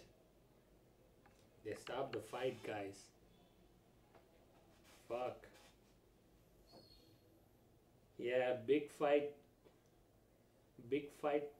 tantrums, man, I'm telling you. He just took too many shots. I know these were not power shots, but DC just grinds on him. Crucifix, come on. There is defense for crucifix, Volkan Oezdemir. I can't teach you that. Like, seriously, hip escape, do something with your arms. I know DC is heavy, but come on, you're 205 too. And I'm a little disappointed by the way Volkan Oezdemir kind of got defeated. Yeah, that wasn't pretty to watch, man. That wasn't pretty to watch. But hey, as they say, it is what it is. DC gets it done and is gonna remain the light heavyweight champion of UFC till the time Jon Jones comes back, man. Volkan was doing so well in the first round. So well.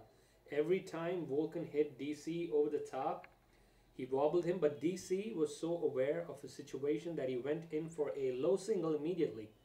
So once you get hit, you drop down, and then he immediately switched to a low single. And then from there, he took Volkan Oezdemir down, put him in a modified crucifix. This was not even a proper crucifix. That is what is hurting me. He did not lock the crucifix up. Yeah, that's probably a good comment. Kiki Latisha, thank you very much for joining into the stream. And to all the people who have stayed throughout the stream, really appreciate it from the bottom of my heart. It's a small channel, and you know, YouTube doesn't really support us new guys. So the community has to. So in case you did like the play-by-play and the way I broke down the fights, you know, I got a little carried away right in there, but hey, good fight nonetheless. Probably Volkan won the first round. Maybe not, it was a close first round. But then DC did what DC does always, grinding his way to another victory in the light heavyweight division, man. DC is 38. DC was having 3 inches of reach disadvantage. He also had 3 inches of fight disadvantage in terms of height. But man, he pulls it out. DC is crying right now, and I feel like I want to join him. Yes, thank you very much, all the people.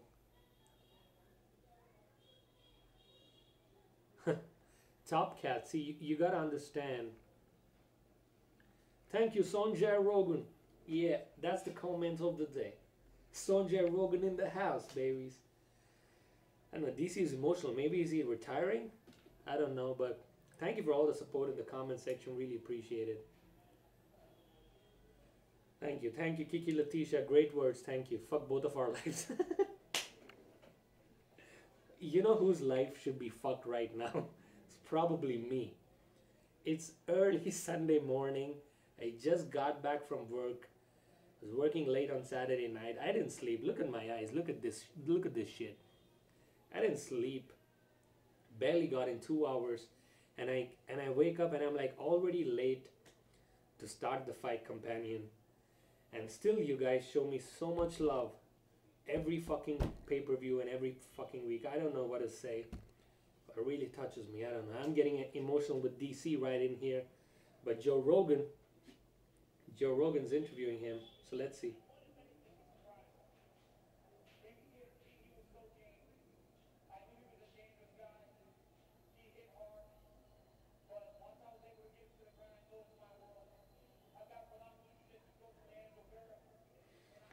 DC thanking his coaches, really respectful, but hey, you gotta watch that trilogy, right? Jones versus DC 3. I don't know how many of you do it. Thank you, Kiki Latisha. Thank you very much. Perth, Top Cat. Thank you. Buffalo, New York. My goodness, people coming in from all across the globe for Sonjay Rogan.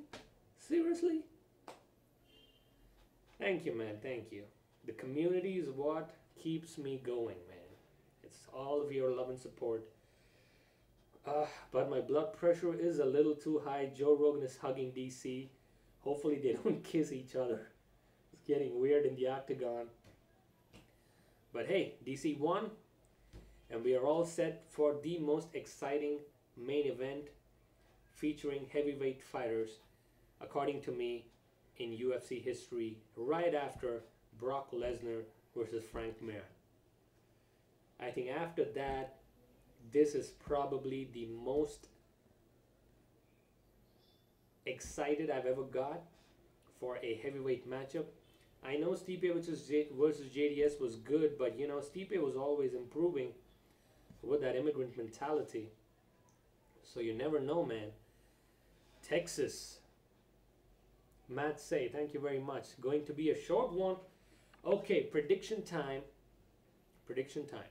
Okay, put it in the comment section. Who do you think?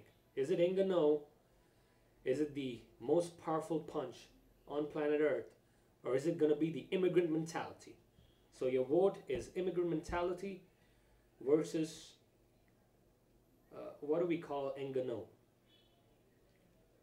Cameroon chaos. Let's say Cameroon chaos. So is it gonna be immigrant mentality, or is it gonna be Cameroonian chaos? Put it up in the comment section. He says Stipe. Kiki Latisha says Stipe Miocic.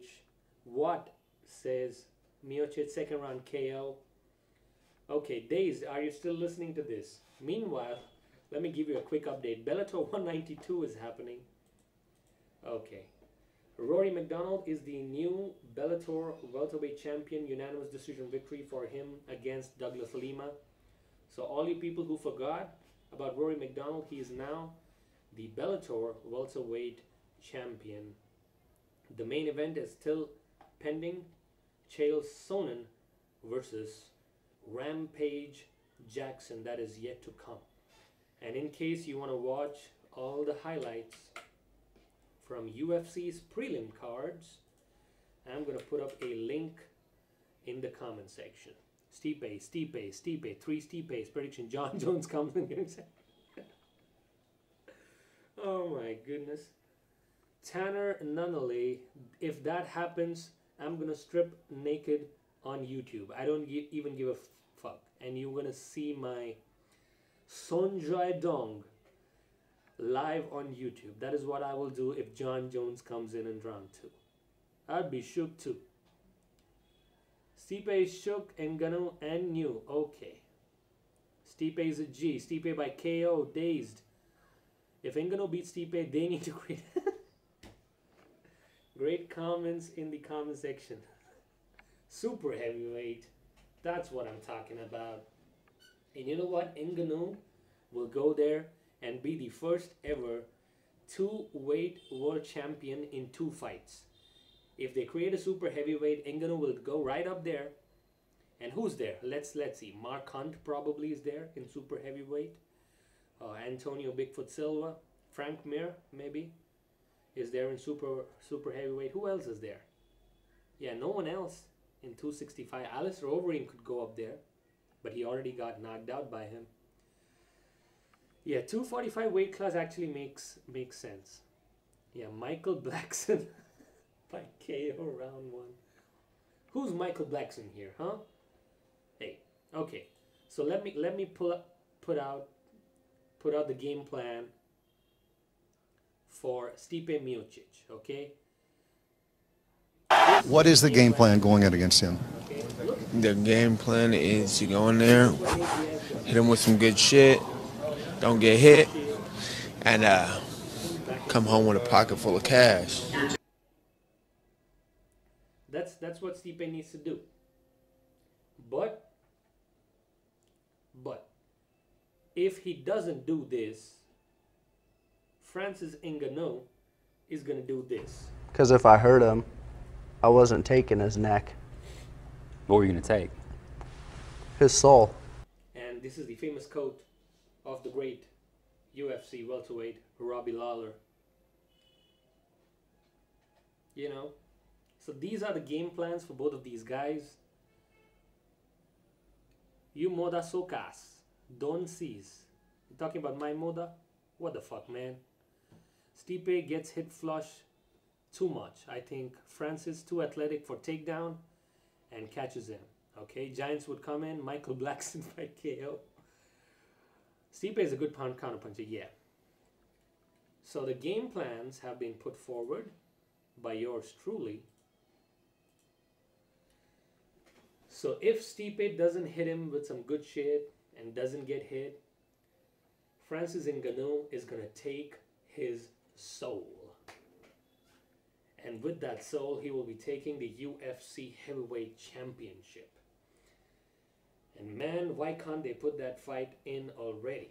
Like seriously, what are you waiting for? Put in the fight, man. Francis Ngannou weighed in at 263. I'm just checking the weights. My goodness, that was crazy. And if you guys haven't watched the UFC prelims, here's the link. You could watch the UFC prelims. Thank you very much. It is what we do. Juicy analysis is what we do, poem, and we do it in a poetic fashion. That's what we do on this channel. And we do it live. And that's why we call this MMA Live, the most lamest and generic name you could find for such a technical podcast. Really. But I'm just juicing myself up right now. Let me come down to earth. And let's see who Stipe Miocic has knocked out in the recent past. JDS, Andrei Arlovsky, Alistair Overeem, who else? Yeah, these were his last 3 fights, and Fabricio Verdun to get the championship. So those 4 people are in the Hall of Fame of UFC already, according to me, right? So he's knocked out more people than Francis Ngannou has, but the way Francis Ngannou has knocked these people out is the only difference in terms of power. Can Ngannou keep calm? See, it's a championship fight.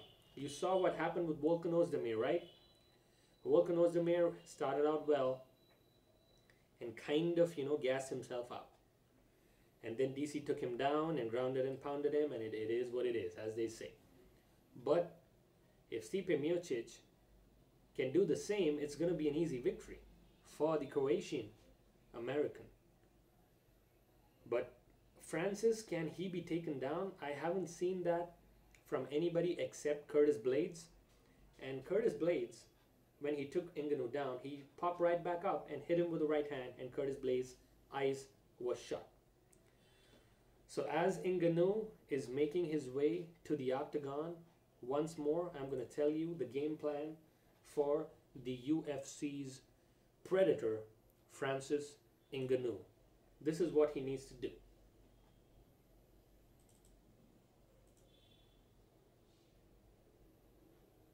Okay, I already showed you that.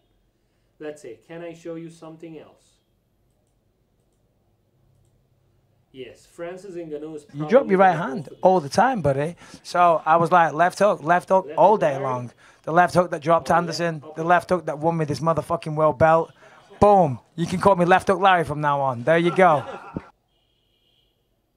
Yeah, that could be a game plan for Francis Ngannou. But Stipe would say, you know what? This is going to be... Dana! 60 G's, baby! It is going to be 60 G's for Stipe Miocic without a doubt. Whoever is going to win by KO, right? Or is this going to go to decision?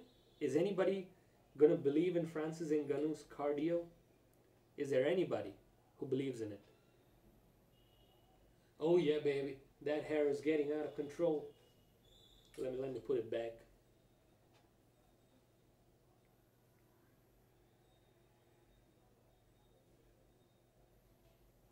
Yeah, size is in everything, yes. Top Cat with the right comment there. Size is not everything, but sometimes when you look at guys like these who are undefeated, okay, Ngannou was defeated once, but that was really early in his career. He has 7 wins by knockout and 4 wins by submission. Guys, remember, Ngannou submitted Anthony Hamilton, who is a Brazilian Jiu-Jitsu brown belt at that point of time, by Kimura. And Francis Ngannou is not even a white belt in Brazilian Jiu-Jitsu. He just took his hands and he said, you know what, I'm going to break this hand. And a reasonably good fighter like Anthony Hamilton couldn't do shit. And by the way, Ngannou did not have any Brazilian Jiu-Jitsu belts back then. He has worked on that Jiu-Jitsu game. So if he gets taken down, what do I see? He might get up and kind of, get back up and start punching. The only problem I have with Ngannou, yes, I'm watching the fight. I'm watching the fight right now. Stipe Miocic is about to enter the octagon. Dar Foggy, you got the pay-per-view, man? Come on. This wasn't a great pay-per-view to have. Oh, seriously, dude? Dar Foggy, come on. You could have saved that money. You could have sat with me today. You could have listened to me. I'm saving you money here, man. Come on, Dar Foggy. You're a long-time subscriber. You should know what Harry does every pay-per-view, right? Could have given you some links. I already gave you in the comment section the links to watch the fights. In terms of highlights, I've already given you that. But hey, I guess you would be happy with all the knockouts we've had in the main card. So before we start the main event, last time, I'm going to give you a quick update. Yeah, we got links. We got links in the house just for Francis. I'm rich, bro. $64 is nothing for me. Woo! Dar Foggy. Rich guy in the house. Okay. It's normal. Hey, it's normal for rich people to do this. I understand. It's normal. It's normal. Come on, guys. It's normal. You know, $64 in my country, I'll tell you. $64 is the total amount of money I have made from YouTube till today. I just checked my analytics. Thomas Suave, you gotta understand, man. You gotta feel me. I can't show you the fights. Sorry, bro, but I can show you the highlights. Here you go. Here's the link. I've been posting it back and forth. Okay? And Dar Foggy, man, I know you're like Anderson Silva. You're like, it's normal. $64 is normal. But hey, man, for people like us, it's a lot of money, I'm telling you. So you might be asking, how the fuck are you watching this fight, right? I'm watching this on free TV, bro. In my country, there is true democracy and there is true socialism. I'm not saying my country is the best, but hey, we get by doing what we do best. That is put in hard work and dedication. Not the hard work what Floyd Mayweather puts in, because that's some next level shit. But we do put in some work, alright? Stipe Miocic has entered the octagon. We are all set for the main event.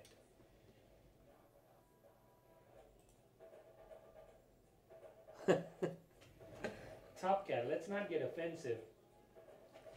Dar Foggy's a friend, man. Dar Foggy's a friend. Don't get offensive on him. He's my bro. It's okay. Let's see. Significant difference in age. Francis is 4 years his younger. 20 pounds in weight in favor of Francis Ngannou, and 3-inch reach advantage. That is what looks really eye-catching for me. Thomas Suave, send me a link to the bootleg live stream. I don't have a bootleg, bro. I'm watching it live on cable. So I'm not recording this fight in any way. I'm from India, man. I'm from India. So we're doing this from almost, I think, 6 months. So in case this is your first time, and in case you like the way we break down the fights and we have fun while doing it, do leave a sub, maybe give a like to the channel. Really appreciate it. Herb Dean is going to be the referee, and I think that's the right choice. Francis Ngannou looks calm and collected, but I think he's a little nervous. Stipe Miocic looks far more composed when I look at these two fighters. It's time for the main event. From Canada, West Coast is the best coast. Alright. I don't know about coasts in my country, bro. This is Sonjai Rogan in the house. You don't talk about coasts. There is barely any water to wash our asses. Do you understand? You tissue people users. I'm trying to make comedy here, alright? Why do Indians call everyone bro? Okay, I'm gonna cut bro from right now. Okay, Thomas Suave, what do I call you? Okay, let's call everybody a mister for a change. Game plan time for Francis Ngannou. The coach is talking to him. Take it slow, take it easy. That is the advice from the coaches. He has a record of 11 wins and 1 loss. Sup, man? Papa Shanku or Skanku. Call me bro. Okay. Okay, bro. F-man. Hawaii's in the house. Hawaiian man, thank you very much. Some long-time listeners joining into the stream. The favorite for this fight is actually Francis Ngannou, minus 170. I think that's a fair assessment of the potential Francis Ngannou has. And somebody is wearing a Predator mask. That's really funny. No. DC won. DC won by TKO round 2 against Volkan Oezdemir. And Rory McDonald won against Douglas Lima in Bellator 192. Stipe Miocic has got a record of 17 wins and 2 losses. His only 2 losses came against JDS, which he avenged, and against Stefan Struve early in his career. After that, he has remained unbeaten. He's on a 5-fight win streak, as far as I remember, and he's famously known for what is called in mixed martial arts as immigrant mentality, aka given by Joey Karate, the greatest comedian on planet Earth. Herb Dean giving instructions to both the fighters. They touched gloves. Okay. They didn't touch gloves. They kind of held each other romantically. Oh, your fucking iPad died. Alright. DC Jones 3, lol. Papa Skanku. And still missed this legendary moment. You're the man. You have excellent commentary. Thank you very much. Here we go. Round 1. Southpaw stands for Ngannou. Stipe with orthodox. Oh, high kick. High kick by Ngannou. Stipe, careful. Low single. Low single by Stipe. But Ngannou gets up. Ngannou gets up. Stipe just realized that you're not going to get me down, son. Francis Ngannou is talking to Stipe's ear. He's saying, you know what? I'm going to fuck you up. Oh, beautiful clinch power. Single leg again by Stipe. Double leg. Yes, he'll get the takedown, but that's not going to be enough. Oh my goodness. Francis is swinging. Francis got to be careful. Francis putting a lot of pressure. Francis got to be careful. Oh, good overhand. Good overhand by Francis. Francis got to be careful here. Stipe is a good counter puncher. Beautiful head movement by Stipe Miocic. Calming it down to the center. Good one over the top. Francis cracking Stipe. Good power by Francis early in round 1. Stipe unfazed by the same. Uppercut misses for Francis again. Stipe is slowly looking at grinding him out. That is what Stipe landed a good punch on Francis, but Francis just took it. 1-2 by Francis. Stipe looking awkward actually. But back to normalcy. 3 minutes 10 seconds remaining. Low single once more. Takedown defended once more by Francis Ngannou. Francis is like, you know what, man? You're not going to learn. He's talking something to Stipe's ears. Oh, good knee by Francis. Stipe looking to grind. Francis Ngannou early in round 1. This is what we expected. Papa Skanku, thank you very much. If this is your first time, come on. We do this every fucking week. Drop that sub, drop that like, and keep listening to me. Stipe back to the center. Ngannou swinging really wildly from the hip. But if he connects, it's going to be over. Stipe got to get some counters in. Francis is getting a little tired. Oh, good connection by Stipe. Ooh, strong connection by Stipe. Got the attention of Francis. Good jab by Francis. Gotta stay patient, Francis. Gotta stay patient. Even though I kind of was not sure who's gonna win, I'm rooting for both these guys. This is a great fight to have. 2 minutes remaining. Oh, great connection by Stipe. Once more, Francis took it. Francis took it like a boss. Beautiful takedown by Stipe Miocic. Beautiful double leg. Moves to side control. Okay, not looking good, Francis. Not looking good. The immigrant mentality. The immigrant mentality is gassing out Francis Ngannou. He's unable to get up. Okay, going for an armbar. No. Going for a mounted crucifix.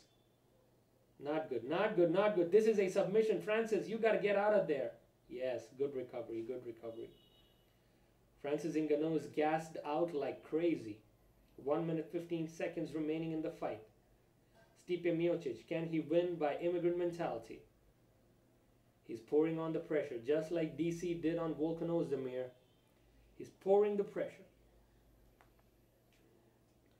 Hammer fist by Stipe. Guillotine. Abandoned. Francis gets up. Francis gets up. Much more careful. Oh, good one over the top.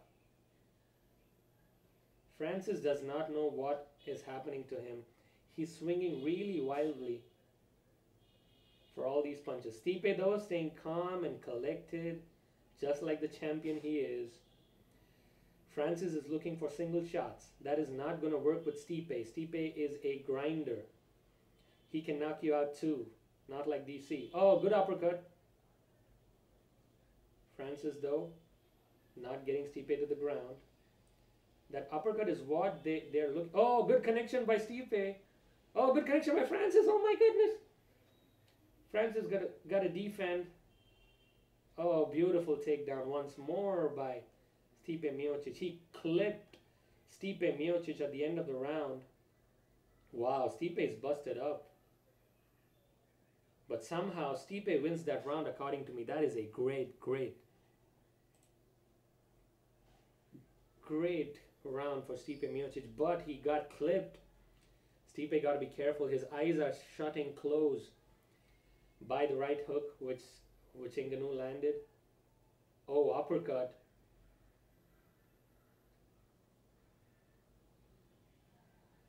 Francis took a lot of these shots pretty well, actually, but he's gassed out. Let me tell you, people, if Francis is going to end this fight, he has to end this fight. He has to end this fight right now. The right hook from Ngannou kind of built a big closure on Stipe's eyes. Oh, that eye is shut up. Almost. But Stipe won that round. Stipe won that round. Francis got to be careful with his cardio here. Francis has his hands on his hips. And he's meandering towards Stipe Miocic. Stipe can pick up the pace from here. But can Francis knock him out? Yes, he still has that power. Really stationary fighters. Good leg kick by Stipe Miocic. Ngannou cannot throw single shots at Stipe Miocic. He has good head movement and he understands the power he possesses. Francis can get knocked out by Stipe too. Francis has to realize that and stay patient. Oh, good connection by Francis. But Stipe moves out. His right eye is getting swollen. Stipe got to be careful. Both of these fighters, especially Francis, look really gassed. Stipe playing it cool, playing it calm, and playing it collected. Yeah, they both have immigrant mentality, that is right, but the originator of immigrant mentality is Stipe Miocic, the true Croatian guy who came to be a firefighter. Stipe Miocic is still in this, guys. Francis Ngannou's a little wobbly. He's gassing out. He's gassing out in this fight. I don't like this. He had to have worked on his cardio against a guy like Miocic. Stipe is kicking the legs.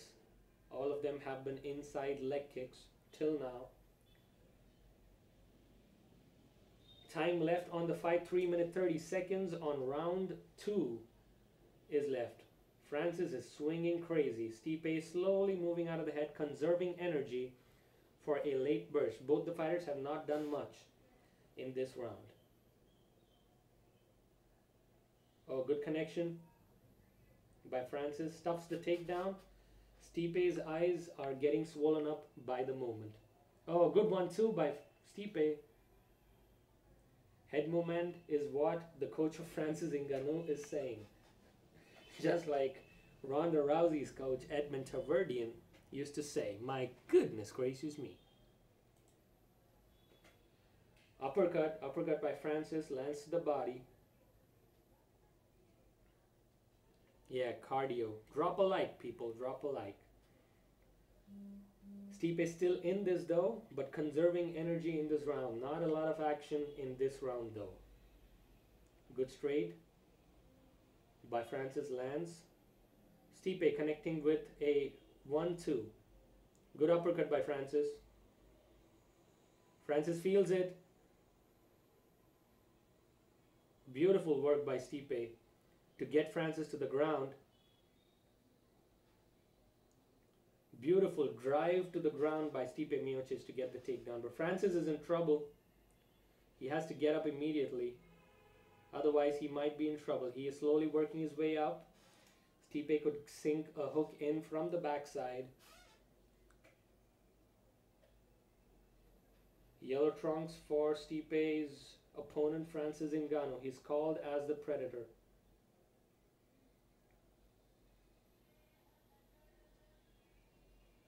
I don't know why Stipe's output has reduced significantly, but these guys are not throwing a lot of punches and kicks.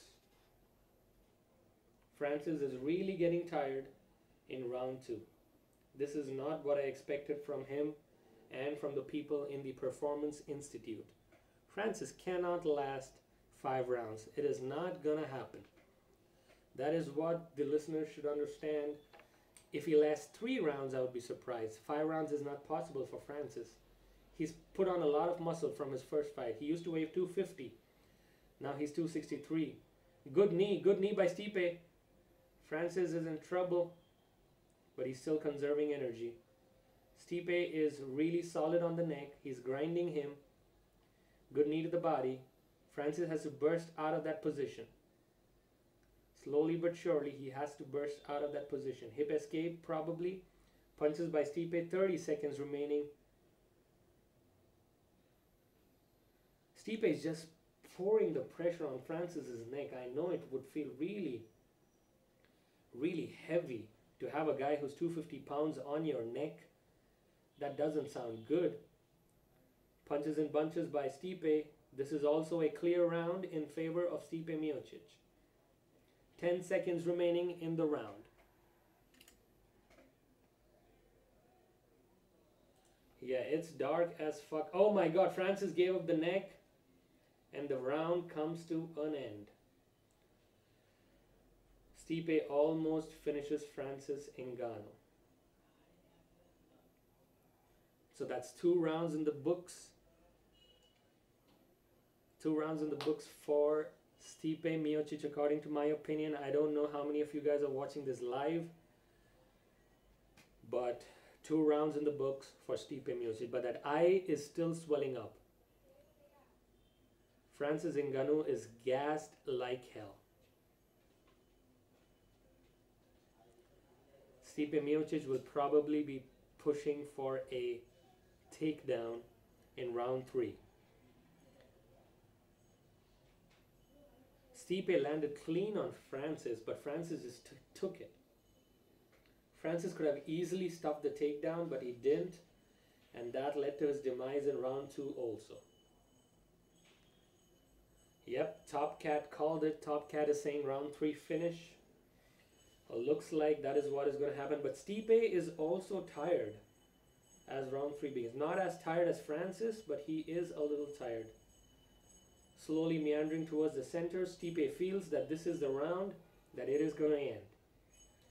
Francis Ngannou eats an inside leg kick. Francis has to end this and end this quick. Otherwise, he's going down probably against one of the greatest heavyweight fighters of all time. That is going to be Stipe Miocic. If he defeats one more single leg, Francis, go to your basics, Francis. You know how to defend a single leg. Choke by Francis. Choke by Francis. Okay, that was not required. Stipe pops out of the guillotine. Standing guillotine by Francis attempted. But Stipe still putting the pressure. That grinding style that Stipe Miocic had, all of us forgot from the fights with Mark Hunt, from the fights with JDS. That grinding style is still present with Stipe Miocic, man. Once again, thank you for the sub. Top Cat. Burning out. F-man, yes. Francis Ngannou is partially down. Francis Ngannou does not have any gas left. This is turning out to be a boring fight. Stipe has to close out the show. Otherwise, people might start hating on him for his cardio too. Stipe has to close the show. Francis slowly trying to get up. He's not able to wear the 240 plus pounds which is on his neck right now. The defense for this kind of a takedown has to be learned by Francis at the earliest.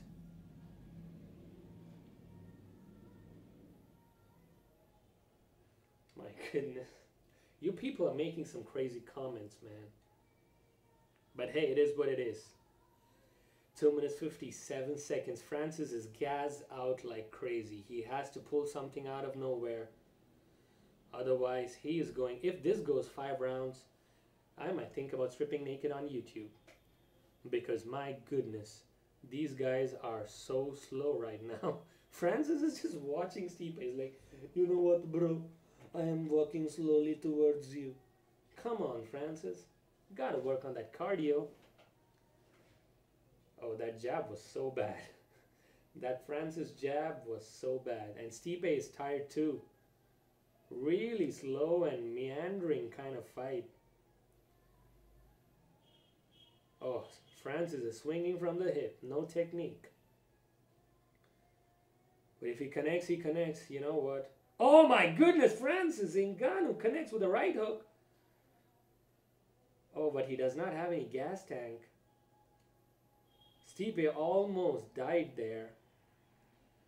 Oh my God. Francis still has some power.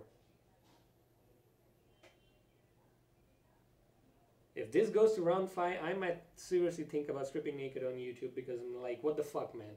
I would have seen everything in my life by then. Stipe Miocic, ground and pound time. Francis is on the ground. Stipe, with that immigrant mentality from Croatia, pouring on the damage. Herb Dean might be close to stopping this.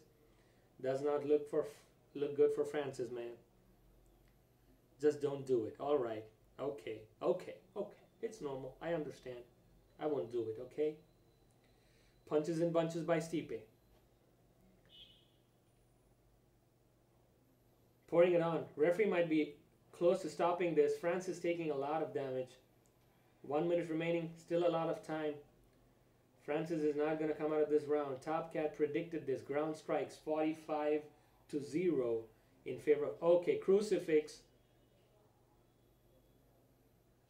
Francis still trying to recover, but his body is not cooperating in terms of cardio. Stipe Miocic took a hell of a shot from Francis Ngannou, but he still took him down just by sheer willpower. Francis can take punches to his face all day. It is made out of granite and diamonds. Referee is really looking closely at it. Looks like I might have to strip. This might go into championship rounds. Okay, I take back my words, okay?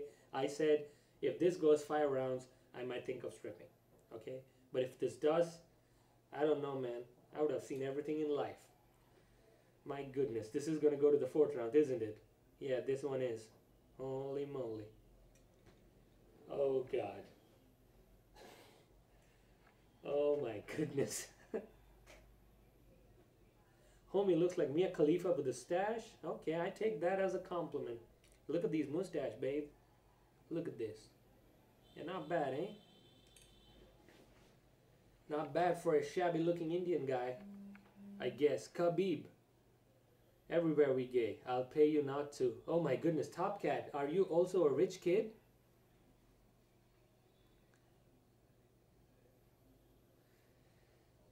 I don't want to root for anybody, but looking at the current position, I have to root for Stipe, I guess. But the way Francis punched Stipe at the middle, my goodness, that wobbled Stipe, man. That was a solid punch. But Stipe was aware of his senses and took Francis down. Francis has to work a lot on his ground game, man. This is 3 rounds to 0 in favor of Stipe. So if I'm picking anybody, I have to pick Stipe right now. But can Francis maybe land that one punch?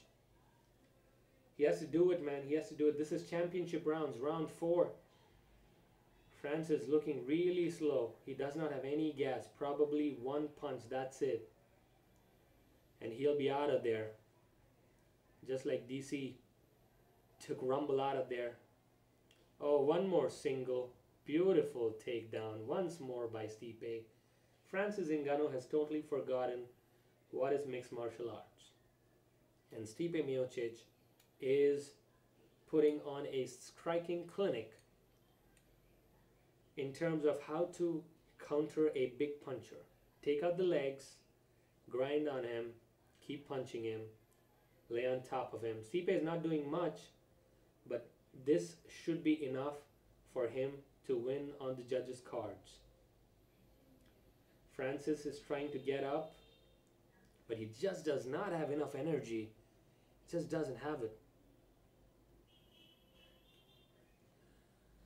Okay, once again, I totally forgot how many people were watching the stream. My goodness, this has to be the biggest stream I've ever done in my Fight Companion broadcasting career. Really appreciate all the love you guys have shown me today. But please stick around for a few more minutes because Stipe is about to get Francis out of there. Body punches. Stipe is tired too, man. Stipe is really tired. Francis is not doing anything. I don't know what to say. This is not a good fight to watch, but as fans of the heavyweight division of the UFC, we still have hope. Oh, ground and pound. Strong ground and pound. Francis Ngannou has to get up. Has to get up. He has to remember the days he was picking sands in the city of Cameroon. In the cities of Cameroon, he was picking sand. He has to remember those days. He has to dig back. And he has to get up and punch Stipe Miocic. Otherwise, this one is not going to last. Stipe is going to ride him out. That is it.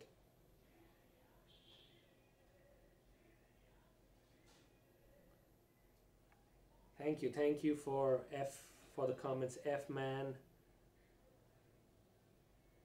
John says, all of you people, thank you very much. Do leave a sub, it helps a lot. Ground and pound by Stipe once again. Knees to the body.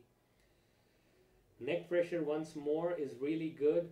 Hands are locked in position. Francis does not know what kind of defense is available for this kind of position. It's really apparent that Francis had never been put in such a position by anybody. So all the fighters who wanted to fight Francis, you can take note. Stipe is winning 3 rounds to 0. Herb Dean is like, work. Work, Francis, work. Francis is not doing much. Stipe is putting in some ground and pound. The referee might actually stop this one.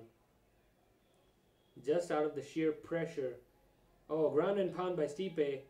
This might be stopped, people. This might be stopped really soon. Stipe Miocic having a second wind, trying to go for the neck. Francis still trying to defend. Stipe is punching his hand. Francis is like this, and Stipe is punching his hands like this. It's like a blowjob from a hand. That's what's happening.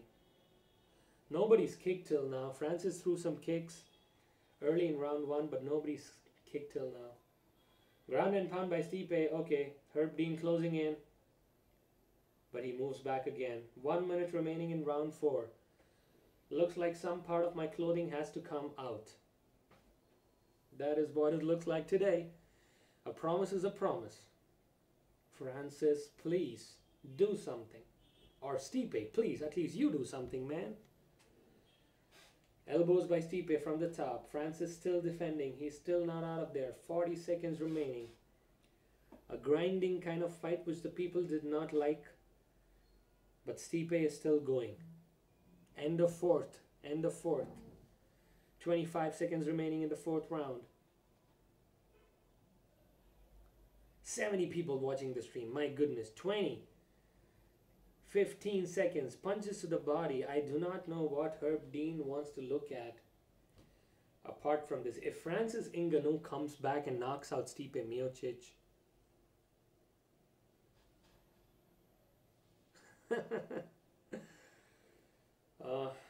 Round 4 comes to an end. Referee is looking closely at Francis Ngannou. He slowly gets up. He's really tired. He's really tired. Francis Ngannou is barely breathing. End of round 4. Both these guys are gassed out. Stipe Miocic is still in this. I have to remove my pants. At least, you know, I got to keep a promise to all of you people. Since nobody's paying me anyways. Top Cat, how much cash you got to stop me from stripping? Ngannou looks gassed. Nobody looks hurt right now. The only person who looks hurt is Stipe Miocic on the right eye. Sorry, on the left eye. If Francis Ngannou comes back and knocks out Stipe Miocic, this will be called as the comeback of the century. Imagine if Francis Ngannou looks fresh in this round. Imagine if he comes out and says, you know what, I was playing to gas you out, and here is my left uppercut, and boom.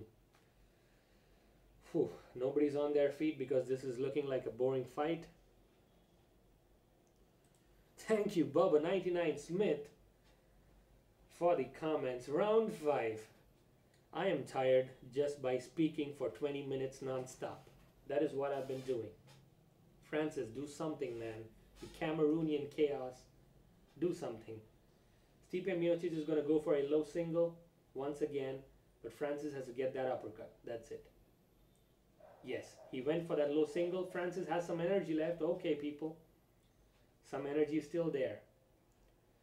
Defends the takedown from Stipe Miocic. 4 minutes, 20 seconds on the clock remaining. Stipe is playing this as a true veteran of mixed martial arts. Just the way it was supposed to be. The only way to negate such a powerful puncher is to take him to the ground. The basics. It's always the basics, people. And Stipe is doing the basics really well. Is it a boring fight? Yes. Is it really the fight that Stipe wanted? No. But this is what we get for today, and we gotta live with this. Stipe is still pressing Francis, but Francis, I don't know how this guy is still up. 265 pounds of hardcore muscle, and this guy is still up. My goodness. They're still in the clinch. The referee has to separate them. He has to give Francis some chance to recover and get something done. Francis slowly stuffing the takedown. Going for the guillotine. Stand-in guillotine by Francis.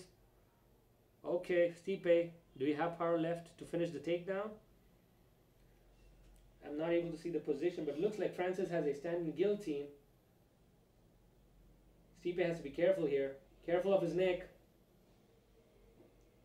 Again, level change, single leg, once more by Stipe, still grinding it out. My goodness.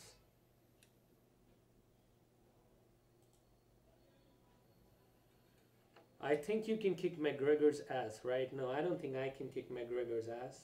And Jimmy Smith, and still.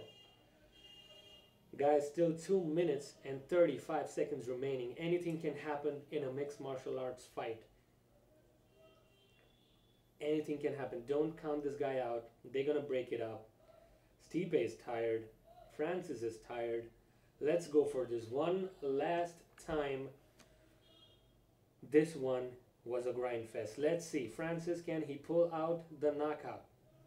Can Stipe still have some energy to go for the takedown? Francis is looking for that uppercut. Stipe is aware of it. So he kicks the legs. Inside leg kick by Stipe Miocic.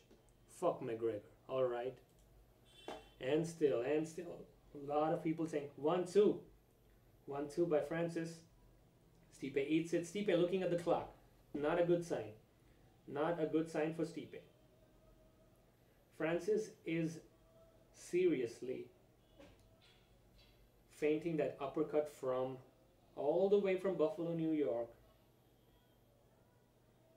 till Boston, Massachusetts. He is orchestrating that uppercut from really far away. Stipe is aware of it, so he's moving away. 1 minute remaining. My goodness, looks like I got a strip, right? That is what fate has in store for me. That is what fate has. Of all the things that I've done in my life, stripping on YouTube was never on my list. Francis, why are you punching the body? I don't want to abuse you because you will knock me out, but you seriously got to go for it, man. This is 1 minute of your life remaining to get this championship.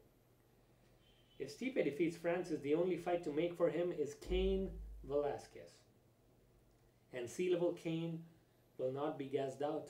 These people forget. So will this be Kane versus Stipe, or can Francis do something in the last 40 seconds?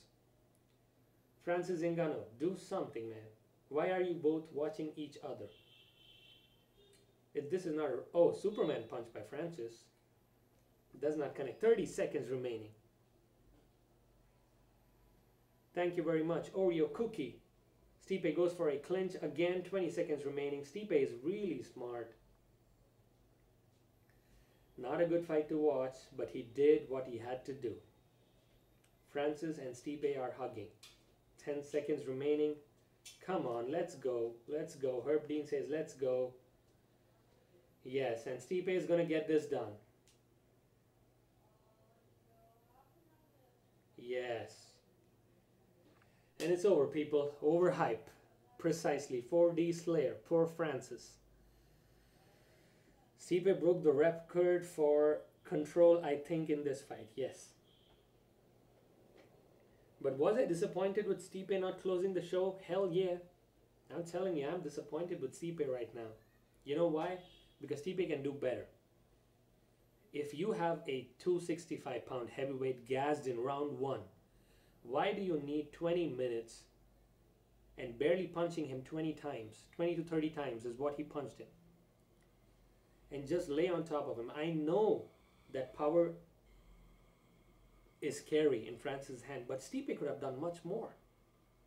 Am I happy with this fight? No. But did I see the tenacity that Stipe Miocic possesses and the intelligence to fight a safe fight? Yes, I did see that. And there's not going to be any change in any championships today.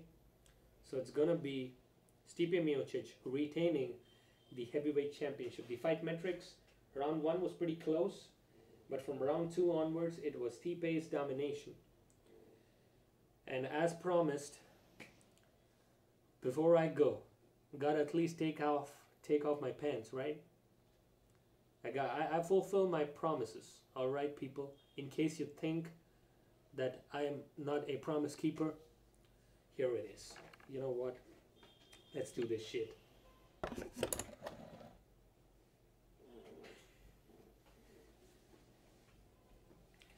Here it is. I'm out of my pants. Look at it. Look at these junks. Can you? I don't know. But this is all I can show you guys on YouTube. Otherwise, did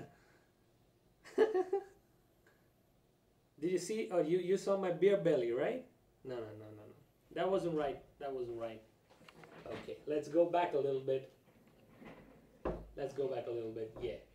This is what these underpants look like. All right.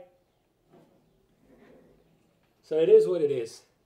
Brian Bernard freaking out on the show. You think I'm playing with you guys? No, I ain't playing. You gotta sub to this channel for that. Come on. All you listeners. You gotta sub for that. Who did that? Come on. Underpants while breaking down a mixed martial arts fight? Who has done that? Me. It's me. But, hey.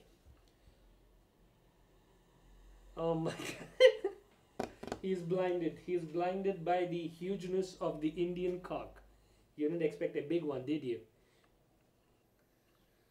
Anyways, I can't talk about this on YouTube, right? Because they'll pull down videos even for doing this.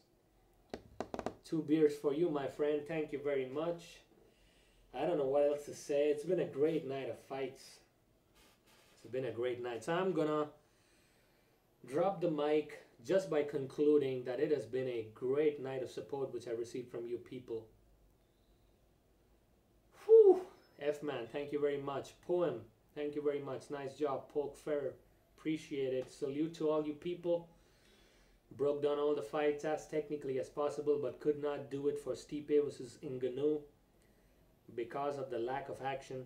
So I apologize for the same, but I did make up by showing you my underpants, by stripping down to my underpants. So that's all I could. So the winners for today, let me give you a last round of winners from the beginning, right from the prelims.